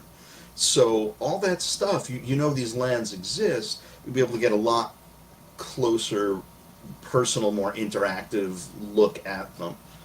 What about more kind of like a more developed backstory on some of the characters that we already know? Do you feel like within the role-playing game we're going to see named characters that that we already recognize, we already know, and maybe learn a little bit more about them throughout the game? You'll absolutely see named characters that you recognize. The challenge here, though, is that um, we want to include the characters that people know, right? But but but the thanks. But the storytelling has to put the characters first, right? Right. So we'll include, I don't know, Magnus and Sir Gideon and all that, but it's not their story. It's your Mhm. story. Their story's been explored in the toys, and certainly it's part of this. But the focus is going to be on the player characters and making this your story, and we'll set the background, we'll set the tone, the overall world events. You know, go along as they have through the toys. But if at your table, Mhm. you know, your guys defeat Arathir before he ever, you know, gets the ether blood or anything, then cool, then that's your story and you tell it. You know, you're not railroaded or required to follow the narrative. You know, we're giving you the sandbox, you play in it. Gotcha. Patrick said he'd love to have river names, which I'm sure would be something that would be feasible.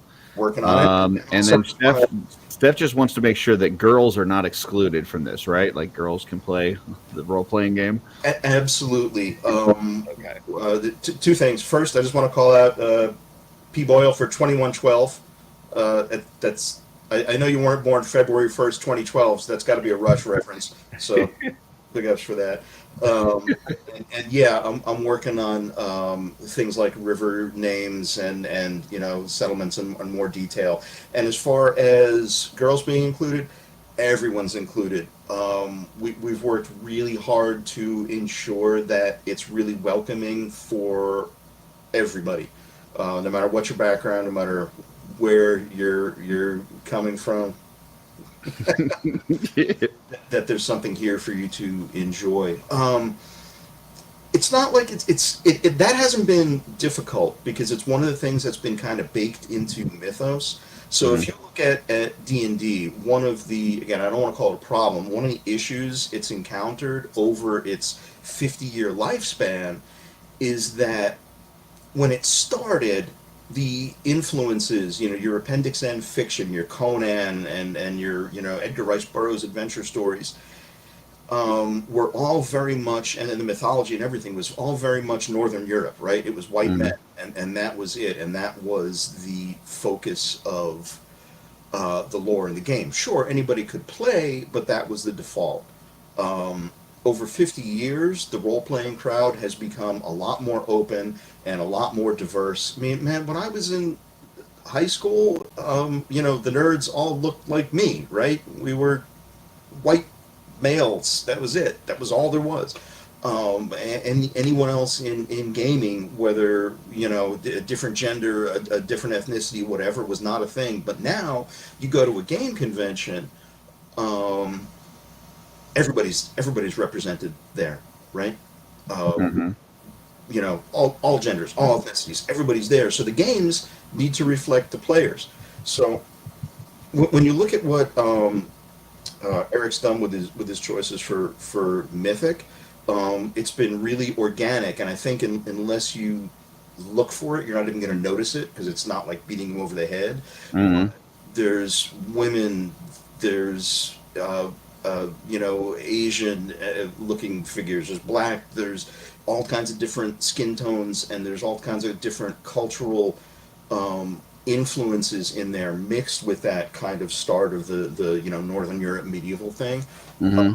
So that we're really conscious of that in the game and the aesthetic design as well, because we do want it to be more welcoming, but also just from a design element, it's fun. Like, look at the Ninian stuff we did last year, the Snake Men, where they have this really strong kind of Aztec vibe to them.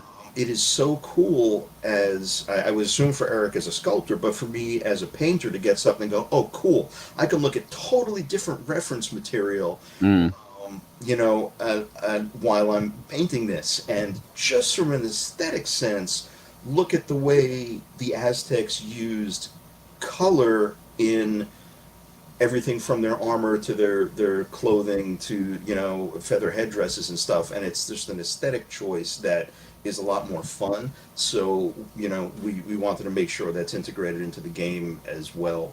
It's not just limited to, you know, Northern European medieval influences. There's a lot going on. Now, I was listening to a little podcast this morning. I'm not sure if you've heard it. It's called "My Wife Is Going to Kill Me."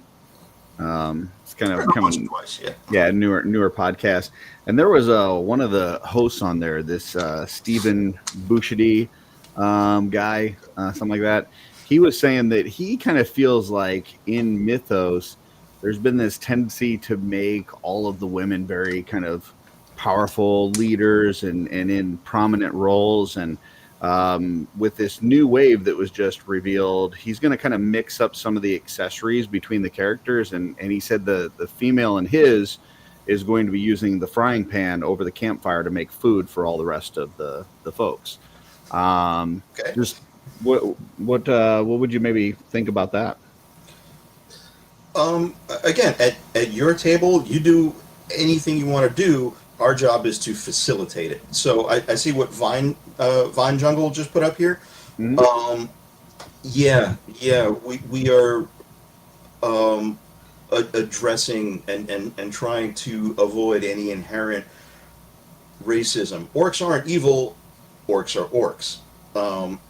As you've seen in the toys, most of the orcs are from the Legion of Arathir. And they behave the way they do because their culture is the Legion of Arathir. But we saw the first heroic orc, I think it was during the Poxus wave, right? The orc shaman, where he was from from Basilia. So it's like, oh yeah, he's an orc, but that doesn't mean he behaves a particular way. It means he's basically, you know, green and blah, blah, blah, whatever. So the same thing where we've seen like King Bromden and the dwarves, also Legion of Arathir, and they're kind of they may or may not be evil, but they're aligned with that legion, right? But you can have a dwarf who is in Zylona's flock, who's going to, you know, behave differently. It is addressed in the book that, like, as you've seen with the toys, dwarves are a smaller scale, and the males are typically bearded. That's the way they're presented as a default. But if you want to play the world's tallest dwarf in your campaign and he has no beard, cool. That's absolutely fine and it's supported. You know, orcs generally are, you know, green because that's the way they've been painted, except Fury Clan orcs who are red. You know, anybody Fury Clan is going to be red. Well, we've got, I mean, if you look at it, like you've got Purple Orc has an orc head, so there's apparently purple orcs. You've got the, what is it, the one that was the Stratos kind of tribute. Oh, right. Where you've now got gray orcs. You've got Bryophytus, where he's like Bryophytus has the flocking, where he's a green orc, you know, but with flocking. So yeah, there's a lot of different variety in terms of the orcs. You know, of course, can't forget the shadow orcs. So right. So half orcs. I don't think if you're familiar with 5e and like the 2024 Player's Handbook, I don't think we're going that far because we don't feel the need, and also that there is still a general general characteristics that fit with, you know, the different species, but nothing is ever prescriptive. Nothing is ever, you know, forbidden. If, you know, if you want to play a grumpy elf, go ahead. If you want to play, you know, a dwarf sorcerer, go ahead. You know, there's no reason to be bound by stereotypes. But I like Alan, which is Vine Jungle Figure Factory. His answer to Steven was that frying pans have a D12 damage because of the weight and also possibly heat damage. So there you go. Because, you know, a wizard gets a hold of that and they cast iron. Is that what they can do? They can cast iron? That is a bad dad joke right there. I didn't make that one up. I read that online. I gotcha. What now? Obviously, you can't. I'm not asking for you to divulge stuff from the game that you know you can't divulge, but with things like the Volpine and the Fenrir kind and like different things get announced in waves coming out. I'm assuming there'll be some sort of supplemental books down the road or things to like add on to whatever initially comes out to expand stuff, right? So like, for example, say we already had the game, the base rule book now, and if the Fenrir kind wasn't already in there as a monster or creatures to fight, you know, once they get announced in the toys, is that something that could possibly be in an update even before the figure comes out, like in hand? I don't think it's going to be that quick, again, because we want to let the toys be the forefront. But like, for instance, when we've got so many different kinds of like species of characters and stuff shown in the toys already, that there's only so much we can put in the core rule book, because we have to keep it to a reasonable page count, right? Nobody wants a 3-inch thick book on the shelf that you can't even lug around to games. Yeah, I know. I got it. We want to keep it. I think some people disagree with that. Yeah. Well, let me show you something, because these are, if you look, this is my game shelf back here. So this is a lot of the role-playing games I have, but not all of them. But like, if you've had a D&D player's handbook, you know how big it is. Yeah. That's why my characters have satchels, Curtis. Oh my goodness! Look at that. This is the yeah, core rule book for this game. I really like this game, but like the core rule book, look at the size of that thing. This weighs like 7 pounds. You know, so we didn't want to put something out that's this big right off the bat. We want to make it a good size, so there's a lot of detail. Jesse, you got something? No, go ahead. No, I'll interject when you're done. Okay, yeah, we want to make it a good size, so there's a lot of detail, but not overwhelming. And then the plan is to keep a regular flow of supplements and expansions and stuff coming. Mark Rivera here says a card with stats included in the packaging of new figs would be great. So there you go. Yep. Or even the packaging. Yeah. Yeah. I just want to point I used this out to like it that. doesn't happen. Sorry, just to tag onto that real quick, like on the Transformers ones back in the day, where they had like on the back of the packaging, it had like, you know, like their strength, intelligence, like all that. It was just like a little bar graph kind of thing. That I thought that was kind of cool. But you had to use that red. Yeah, you had to look through the viewer to see it. Yeah. Yeah, because it was like basically like the 3D glasses, but it was like infrared or whatever. Anyway, sorry, Jesse, go ahead. So just two things. That's nothing really to do with the games. I apologize, but Trevor agreed with me, or at least loved something that I said. I think it was the cast iron. And no, Patrick said, "I'm with Jesse with the again." books. Yeah, I think because Trevor was with about the books too. So, yeah. Oh, okay. Well, whatever it was, two people agreed with me in a short span of time, and that usually doesn't happen, at least in public. So I just needed to bring that up. So if that was just a belated birthday present, you guys, thank you. It made my weekend just a little bit sweeter. Yeah. So yeah, there will be books and guides for the RPG. We're already working on. It was the cast iron. There you go. The wizard cast iron. Good job. He chuckled. You got Trevor with a chuckle. Sorry, Cameron. Go ahead. No, that's right. Yeah, there will definitely be more adventures and source books and campaign guides and all kinds of stuff already in the works, because this has to be a living thing, right? If we put out a rule book and then never follow it up with anything, it just dies. It goes away.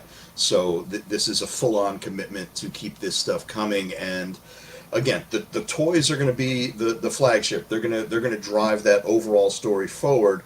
The game's going to follow along. And again, part of the reason that we're starting this, the time frame for the game before the Rise of the Dark Four, is so that we have the time to develop the world in depth as the toys continue to go forward, so that we can continue our development and continue bringing in new things, but probably a year or two behind the toys, because like by the time we finish the something equivalent to the Rise of the Dark 4, it's going to take some time to get that stuff out. So the toy line will continue to develop, and we'll see new stuff there first. But yeah, for sure, it's going to make its way to the game. Yeah. So once this like train is rolling and everything is started up and stuff, what do you think that cadence would look like? So like they just announced a new wave, this Horrors of Isomal. Like, would you immediately be thinking, okay, how are we going to incorporate this down the road into the, or would that come later? That like, how quickly would you be at least thinking towards incorporating that stuff? I'm always going to like think of it immediately because this came out and it's like, oh cool, I want to see stats for this. But yeah, there's so much on the studio's collective plate for the game development already that I can't even think about the Einzelmal stuff. First we have to do stuff like, I don't know, do an in-depth guide to Gob Hollow, with the stuff that's already out there, or give you a map of Castle Silverthorn, or something about the Elite Guard, that cooperation between Leodicius and Xylona, or there's so much that's been mentioned that's only been touched upon. I don't know, how do the Sons of the Red Star operate, and where are their headquarters and their field offices and that kind of stuff. There's so much to play around with, that I don't think anyone's going to be starved for lore. Yeah, no, I was just thinking like how, like as far as your brain goes, like how are you going to be like, oh, I'm already like not that you're going to be putting anything in motion, but just like thinking about it. And that was kind of the answer I was expecting, is that you're going to be thinking about it right away. Yeah. So, I did want to pull up. I just want to say, you just made me stop breathing for a minute. You could talk, like a whole bunch of little green people just got very excited, even at the proposed idea, not a commitment, but the proposed idea of a deep dive of Gob Hollow, and all the other stuff. So yeah, somebody needs to clip that and just kind of post it in the Malignancy. Send it to Kirby. Personally, I really dig the mythic goblins, but I also just like goblins in general, because anywhere from D&D to folklore to whatever, you get this really neat mix of mischievous and malicious and dangerous and humorous, and there's some really fun storytelling that can be done specifically with goblins, I think. So I really like that. I wanted to pull up this comment from Freaks Figures. Said, I think it'd be fun to use the figures in place of miniatures, which I know you said as you were kind of going and talking to folks about role-playing games, that really did seem to be kind of like a hook. Yeah. That being said, I know like a lot of people's first kind of hint that you guys might be thinking about some sort of role-playing game was seeing those little miniatures that you guys had made up and just kind of were messing with. Do you feel like at that point that is still an option, or is that kind of out of the realm of thinking at this point, because the figures are so like hooked into like what you guys do on a normal basis within the company? No, still definitely an option. Okay. Definitely an option. I think the role-playing game experience is so tied into the use of miniatures that to ignore that would be a big miss. So yeah, I think that's going to be a big part of the experience. And I know ever since we did those proof of concept minis, it's an idea we've been kicking around in the studio. So I don't think it's a secret that we'd all like to see some mythic miniatures, just for funsies, because why do we do anything? But yeah, that's something that we're looking into. What the implementation of that's going to look like, I have no idea. But yeah, since we put those proof of concept out, it's very cool. To follow up on, because that way you can embrace the past and the history of D&D and tabletop games and expand into a potential future with the Legions figures as a possible option. Very cool. Yeah, best of both worlds. Yeah. let's see. Greg is saying that he can't wait to make some imp-sized goblins. We got some people very excited about the Gob Everything's imp-sized Hollow and great. stuff. Let's see. Plan on making miniatures as figures for my figures. Okay. Um, And then real Alan quick, just Steph, let I you know. did see your and Amber's post. It was very nice, and yes, I appreciated it very much. Very nice. And then Alan said he just painted his first with his ball stylus, painted the first set of eyes. So that's awesome. Let me know what you thought. Did a video on that a couple weeks ago about just kind of a different option for people using a ball stylus versus a paintbrush. So yeah, let me know what you thought. All right. So anything else that you wanted to like make people aware of when it comes to the role playing game?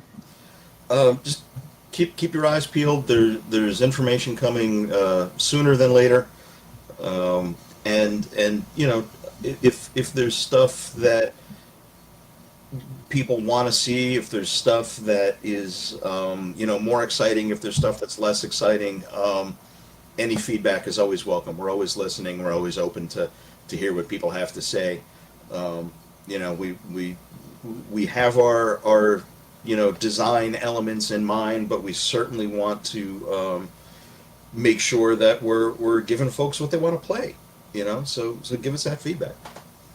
Absolutely. Cool. What do we got there, Jesse? It's a fuzz monk. But is it a particular That's- named fuzzmonk? Oh yeah, this I didn't even realize that. I named her long ago Camellia Nettlesbough, but she goes by Cam to her friends. There you go. And that is your character in the Legion's Quest campaign, The Legion's which can be Quest. found She's the- over on the OffWorld channel. Yes. Let's Go OffWorld podcast over on the YouTubes, where we play with it's myself and Jesse and Nate Strong and Trevor Williams with Joe Gonzalez, and now featuring William Dranowski of the Dorklayer. He has just joined the campaign. So yeah, it's a lot of fun. So check that out, folks. I think we might be playing tomorrow night. I don't know what we're doing. Right, and we'll find out. just to make sure we manage any expectations, we're playing in Mythos, but our own version of it. This Yes. is not the Playtest. the Horseman endorsed. Yeah, we're just playing 5e with our own homebrew mods. Yeah, that is correct.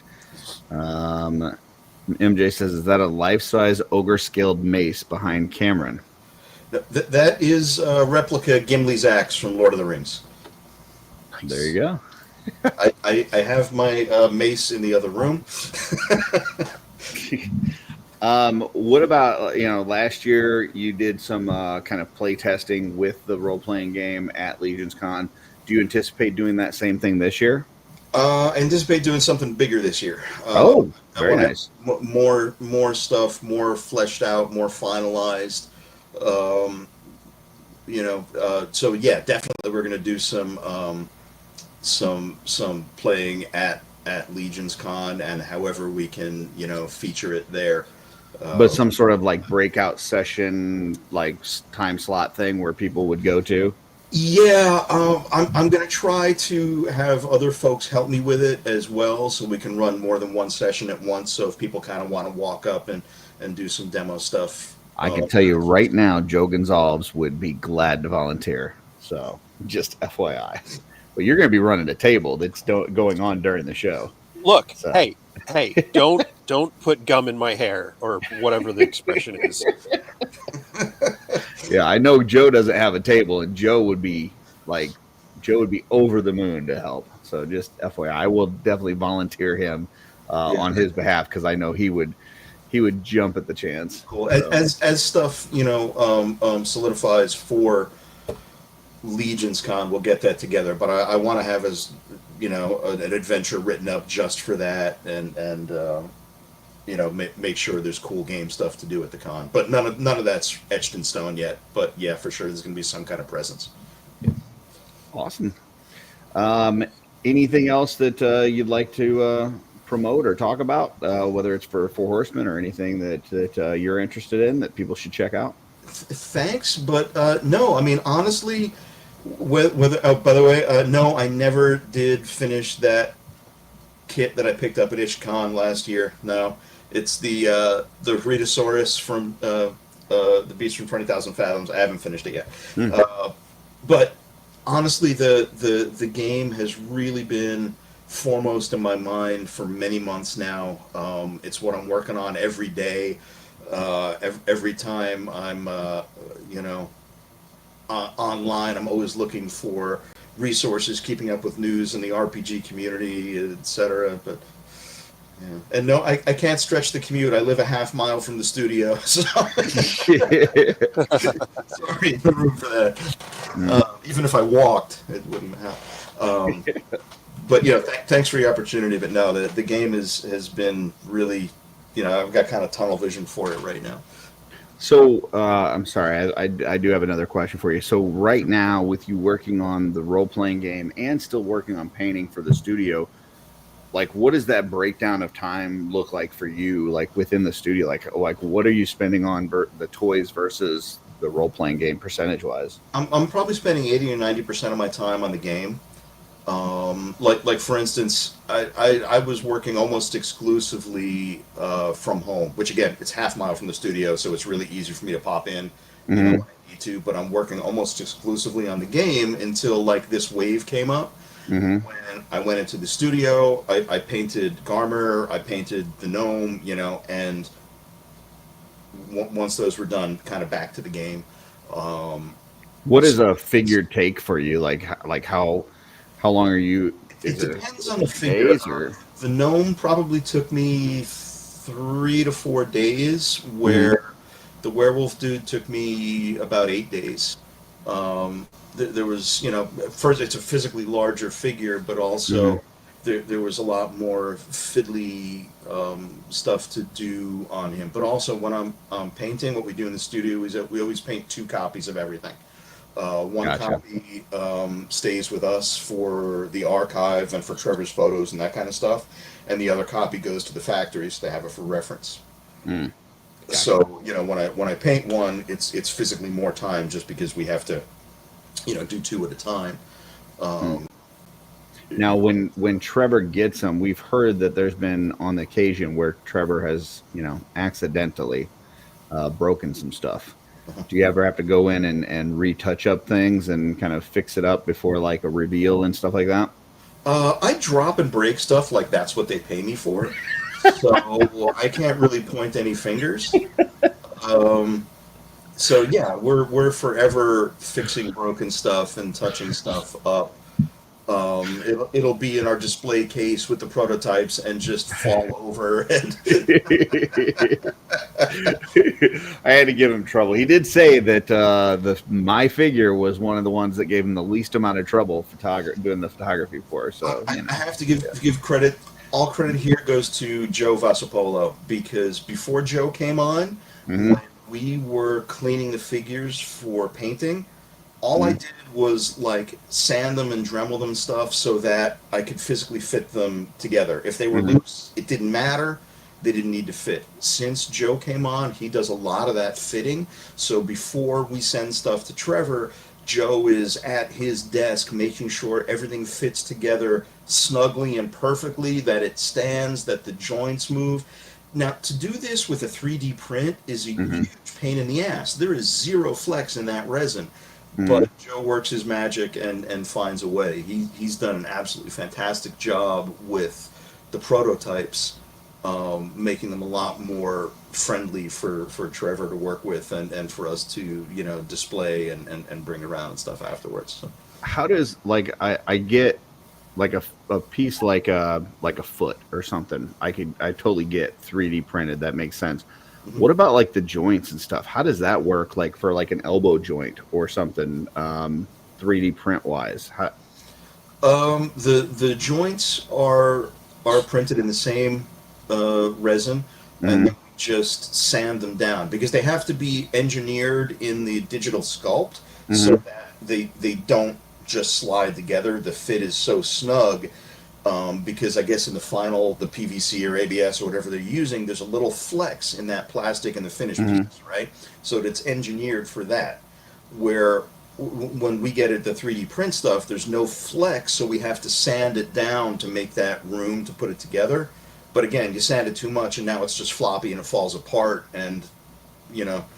But how does it still have the articulation for the like with the that because when you're injection molding it, you've got like the softer plastic on the outside, and then you've got like a disc that is in the middle, and they're injecting that together with two different types of plastic. Right.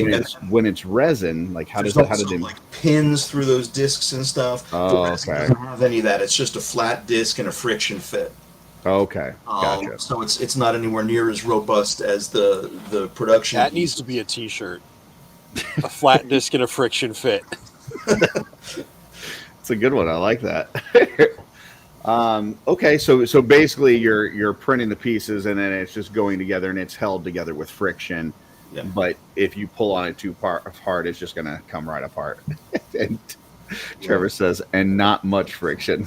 I don't know, man. You want me to start cleaning the parts again? They'll fall apart just right away.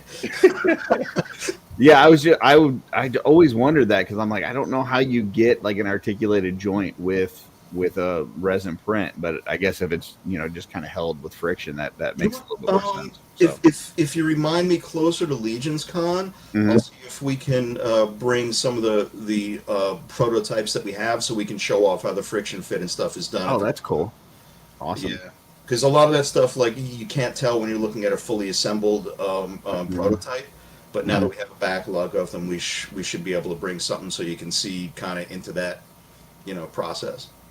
And then, I guess every time I think I got the last question, then another one comes up. I know from talking to Sherry, she said when she gets something, like it's basically a tray of parts, right? Like you get like a tray that's just completely full of parts and stuff.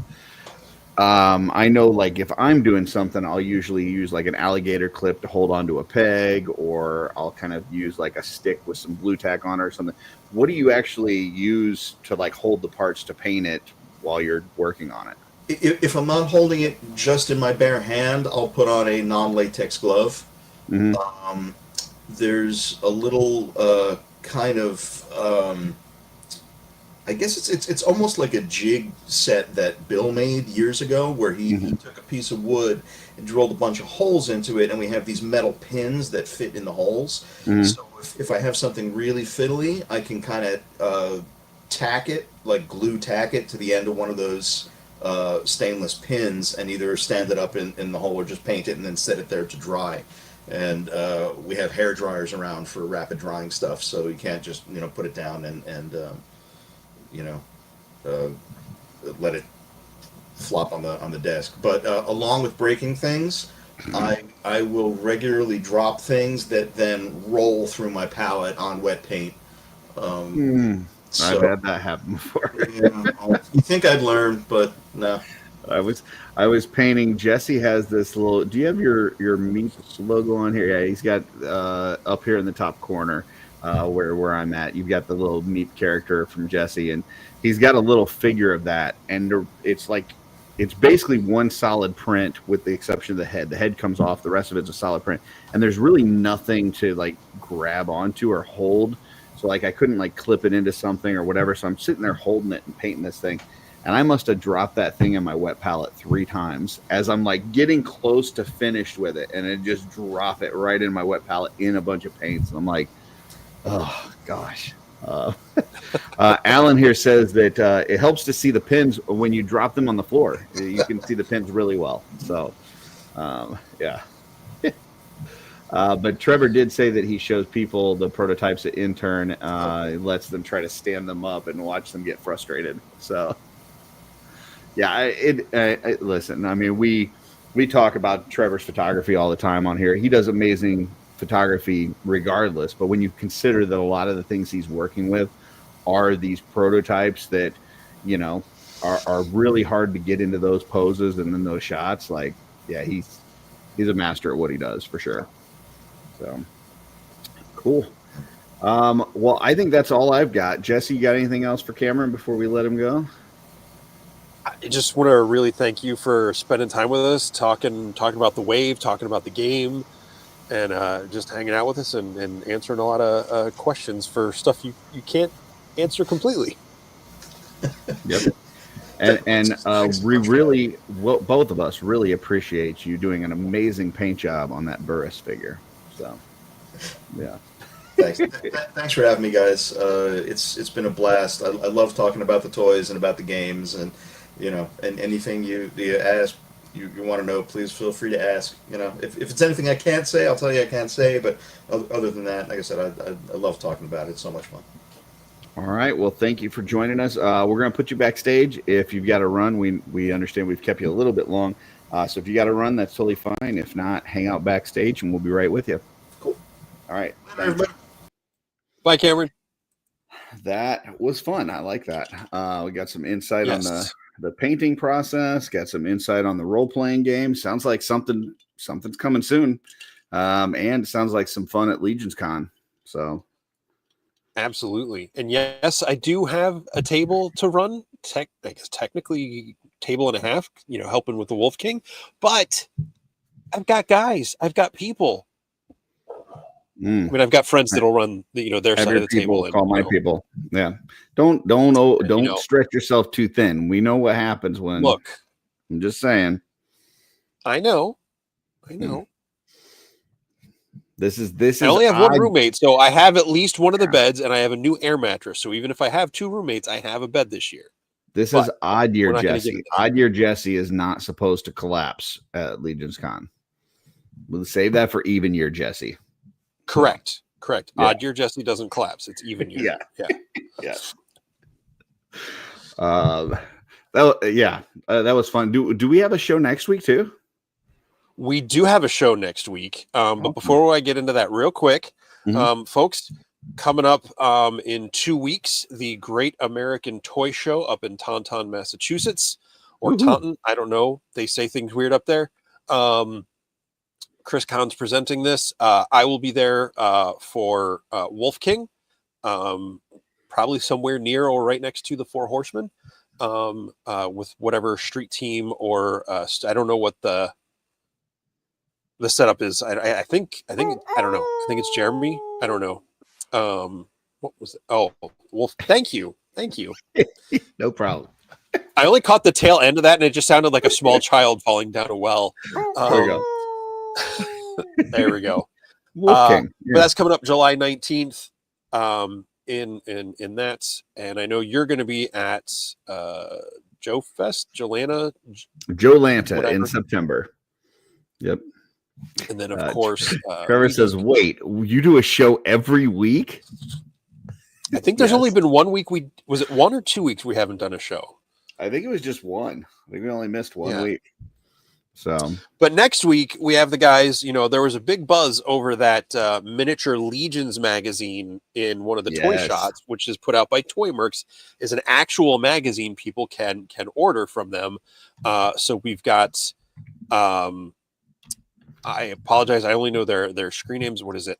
Something Ronin. I can't read it on there. And Dead Man One from that's their Instagram pages.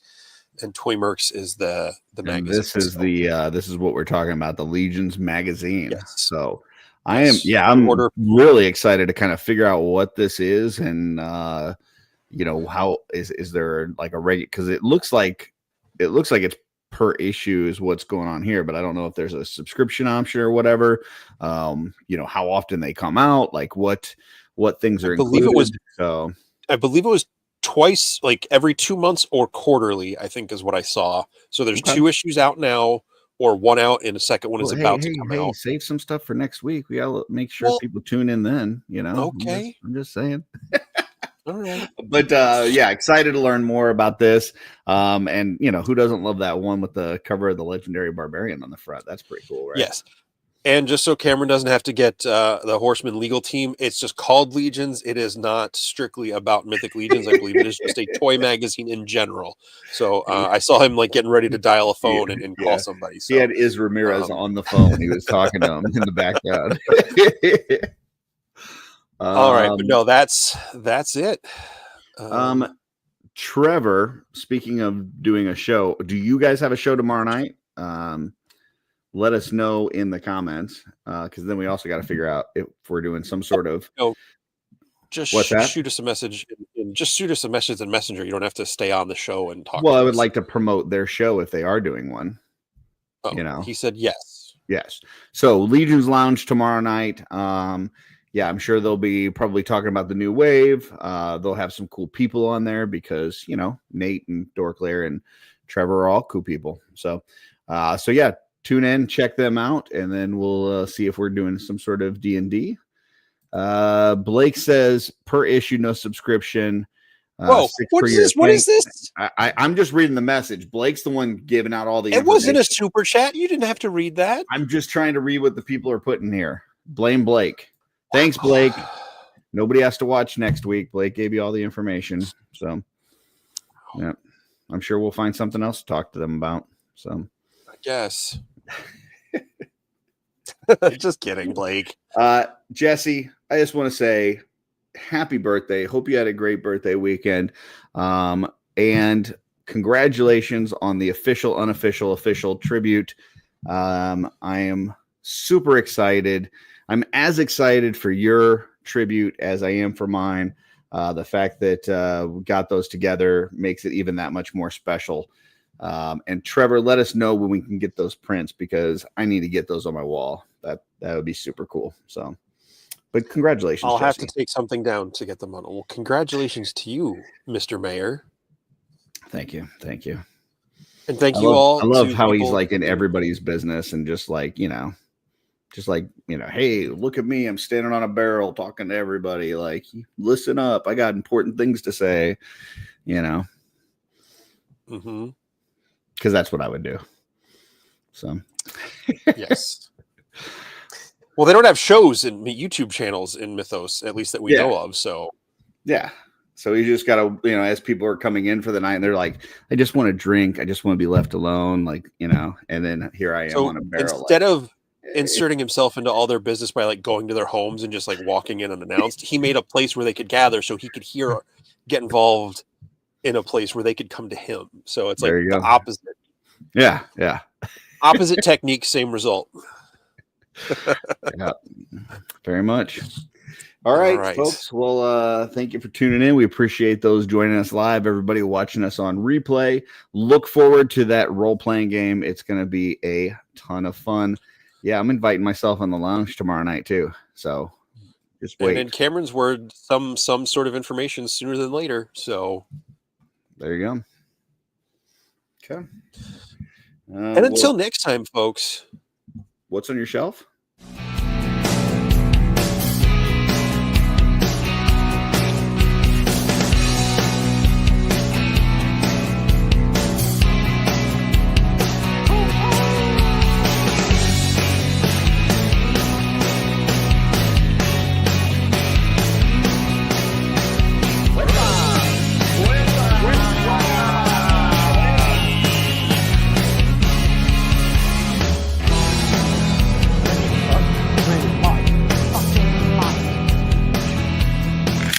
No!